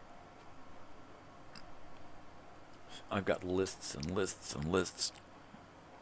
I'll probably work on the hard drive over here. Work on some radio shows over here. Work on some Minecraft here. Have some music playing over here. Have some kind of old movie playing over here.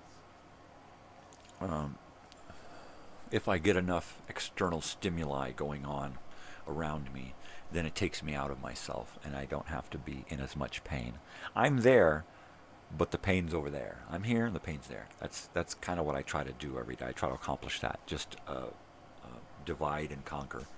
You know, separate myself from that which destroys me and try to move on and do something, accomplish something. Oh, man. All right, well, it's time to put these headphones on and sign off for the day. Because, man, I got to do something.